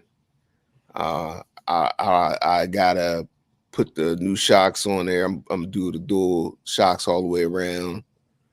I got some new suspension limiters I'm gonna put on there. And doing the shocks all over again, I gotta do all new fluids. I think I'm gonna go like 50 all the way around on all four of the corners, and I gotta install that the Vidavine 6mm sway bars on there. Okay. And then hopefully that'll be it, man. Hopefully that'll get the car to handle the way I want it to handle. It's just such a big car. It's probably handles more realistic than any other car. So it's probably me who needs to change and not the car. You know what I mean? I had dreams of bashing it like a Creighton 6S, but oh Lord, looking, it's not working out that way for me. So I got to that's change my dangerous, bro. Yeah. Did you see James? Did you see David Dumas post the other day? No. What did he say? He had he got a new motor mount ESC plate and all that stuff from JCR. Johnny Crash Racing. Yeah. Yeah, they got a new setup. It ain't like the old one. It's a new motor mount setup. And he says it's like 5 something. Okay. Yeah, he had it on one of those Gravedigger Raminators. So I hit him up and he was like, they out of stock, but as soon as they come in stock, he gonna let me know. So what does it do? Does it change the position of the motor? Like, does it put it lower in the chassis? I think it put it up. I think it put it up. It looks more like to me, it kind of looks like they trying to do away with that big old thing that go on the front of it, the big silver like thing. Let me see if I can find it. Exo Cage had something like that too. Remember, he had the one set up like a rock crawler. His motor was facing front to rear instead of going left to right. Yeah, that's a whole nother build he got going on. It's a quarter scale rock bouncer what he got going on. Yeah. But it used the Raminator parts, but it's a kit you could buy. I was looking at that. But I don't want a rock bouncer, man. I want a monster truck. No, I'm saying as far as the motor mounting setup, because now you can get rid of the, the batteries and everything being so high because you got so much more space because the motor's so much lower now. Yeah, that's the problem. It's so low. It's so everything's so high. Like it's crazy. Yeah, I If don't. you get the batteries at the bottom, that probably will work out. I was like, if you could put the batteries up front, I think if you could put the batteries up front, that'll change the game. Keep that nose down. But it's so much torque in that linear, man. Like Ted, you drove it like that thing. It don't take much for that thing to really, not mine's anyway. Not at all. Jay Mitch, that truck a monster. Every time I watch that video, I laugh, bro. That's a monster, bro. And every time you run that truck, something break or something come loose. You know what I mean? The last time I ran it, it seemed like the servos, like my steering servos, the servo savers, whatever, like even if they Loctite it, like they will come loose on you. You gotta always mess with that. I'm just learning little things about it. I may have ran that truck like 3 times total. It's just not the easiest truck to get out and run. You know, you got to assemble it, you know, every time you want to run it pretty much because it's so big. You know, you need to have a garage. You need to have its own parking spot, really, you know, and some ramps to drive up into the back of the truck. Like that thing is crazy. Yeah, you be down in that basement too, boy. Ooh, mine would make it. Mine stay upstairs. I had to have my son help me a couple times because it's so wide, you know. And then I'm like, if he ain't home, then I really got to take the whole truck apart and take 2 or 3 trips. You know, take the wheels off of it, you know, take the body off of it, you know, and just make 2 or 3 trips. It's crazy, and it's messed up. You do all that work, you get out there, you run for like 10 minutes, and then it's like over. You run for 5 minutes. I ain't even gonna say 10. You run for like 5 minutes. You know, and it's, I don't know, it might be a little bit more trouble than what it's worth. So after the suspension and stuff, you know, we'll see what happens. But I don't keep stuff for too long that I can't enjoy. So we'll see. Yeah. Yeah, can't enjoy it, out man. there. It might be for sale, huh? Might be. I'll put it up for sale right now. Somebody got some money. It's gonna be a couple dollars. It'll be like $3,500 with the liner in it. Holla at me. I'll let it go right now, but I kind of don't want to let it go. I want to get it all out my system, right? I want to make sure I run it to the best of my abilities with everything I have before I really let it go. Man, I'm trying to find out where the hell this damn post at, bro. I don't see it no more. It wasn't on the sale. I know that's his group. The High Voltage RC is his group, but that's the High Voltage RC is his group. That's the buy sell trade window. That ain't the. I don't think that's where he posted it at. No, I definitely will hit him up and ask him about his kit though. Yeah, because he sent me the. Let me go back to my messages. Maybe I can find it like that.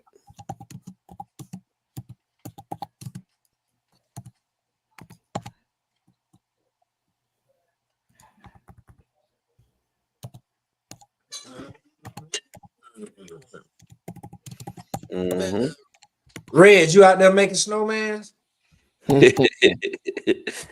Yeah, nah, he trying to. Yeah, he got a shovel. He got to get out the top window and shovel in front of the door to open the door up to get out there to make a snowman.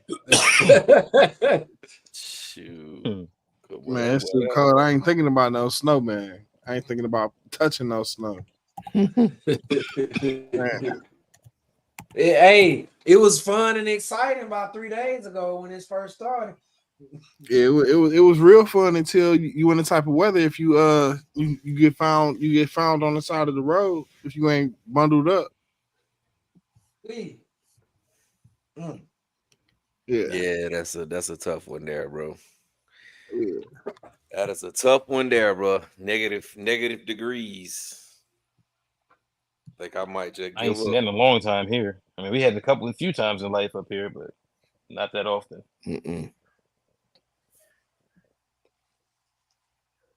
That's unbearable. Like we hardly even get snow anymore. Yeah, I got some snow you can have. You know, We at could. one point, we used to get a lot of snow. But y'all don't get snow up there in Philly? No, we do. We just do. haven't had it in a while. Yeah, we like when we get it, it's never nothing major unless it's like a freak accident or something. So What was it, 96 or whatever it was? So let me ask you, what's major though? What's not? I mean, what kind of snow do y'all get? Like, how many inches is a normal? It could range. Like usually, right now, as of like the last, I say 5 or 6 years, maybe 5 to 7 inches. But that's not At, bad though. We at, could at, deal with at that. one time, or that's just out of a total of the last 5 years, we got about 7 inches of snow. Oh no, I mean like somebody at one time you might get like 5 to 7 inches, but then you have other times where like in '96. I mean, it was long ago, but I remember going outside, opening my door. I couldn't open the door. Like the snow was past like the middle point of the door. Yeah. I was out there making money, like walkways at that time. I was hustling at that point. I mean, go out shoving payments, sweeping steps, whatever like that. I was getting paid $100 to make a walkway from somebody's front door to the curb. Yeah. Just because it was that high. Mm-hmm. Well, this And dude on is top of it was like that heavy snow. This dude right here is in Cape Town, South Africa. What it do, bro? Derek Jones. Wow. What's going on, man? Yes, sir, boy. Cape Town, bro. We on the way. Send, hey, man. Good day. I hope y'all got an RC hobby shop out there. We are on the way. It'd be a decent trip. RC Daniel, what it do? What it do?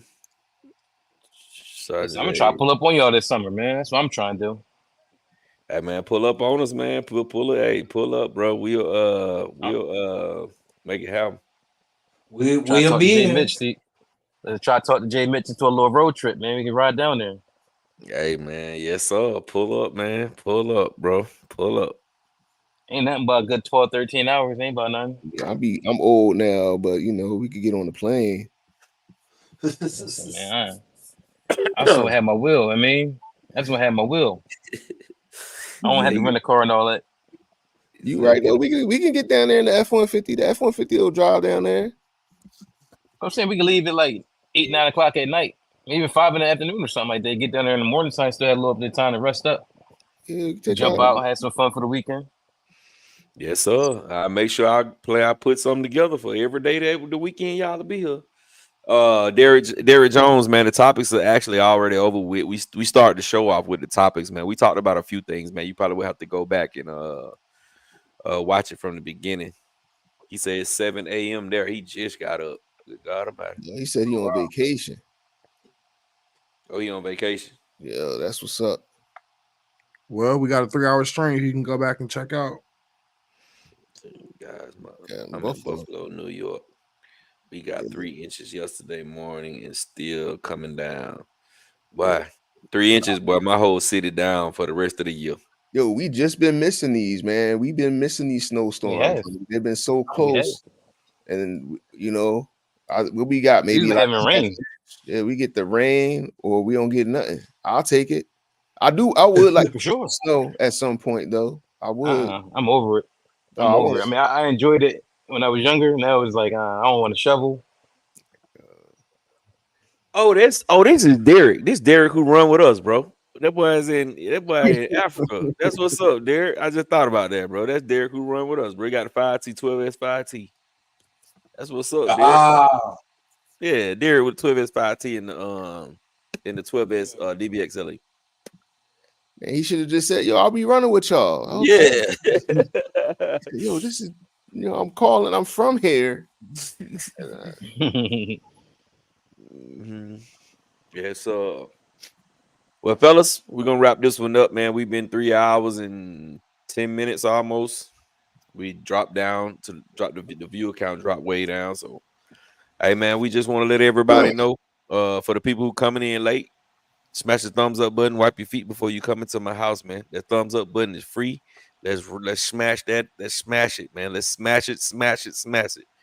We appreciate everybody for coming to rock out with us, man. Everybody in the chat, man. We really appreciate y'all, man. And we're looking forward to seeing y'all again next Sunday. For everybody who want to get their car shared on the stream, make sure you hit me up on Facebook. Send me the picture of your car and let me know what the picture is for. And we will show some of you guys RCs on the live stream, man. But we appreciate everybody for rocking out with us. So we're going to start at the bottom and work our way around, starting off with Ted. What it do, Ted? Hey man, like I said, everybody have a happy holiday coming up. If you're off, if you're not, that sucks. But you know, just wish everybody a good night. That's it. Super Dave. Stay warm out there. Enjoy the hobby and enjoy your week, man. All right, J Mitch. Yeah, I'm gonna say, thank y'all for watching. Make sure y'all subscribe to all the RC brothers on here if you haven't already. You know, have a great week in the hobby. We see y'all next week. All right, Doc. Good night. Have a good holiday tomorrow, and keep RCing. All right, Rich.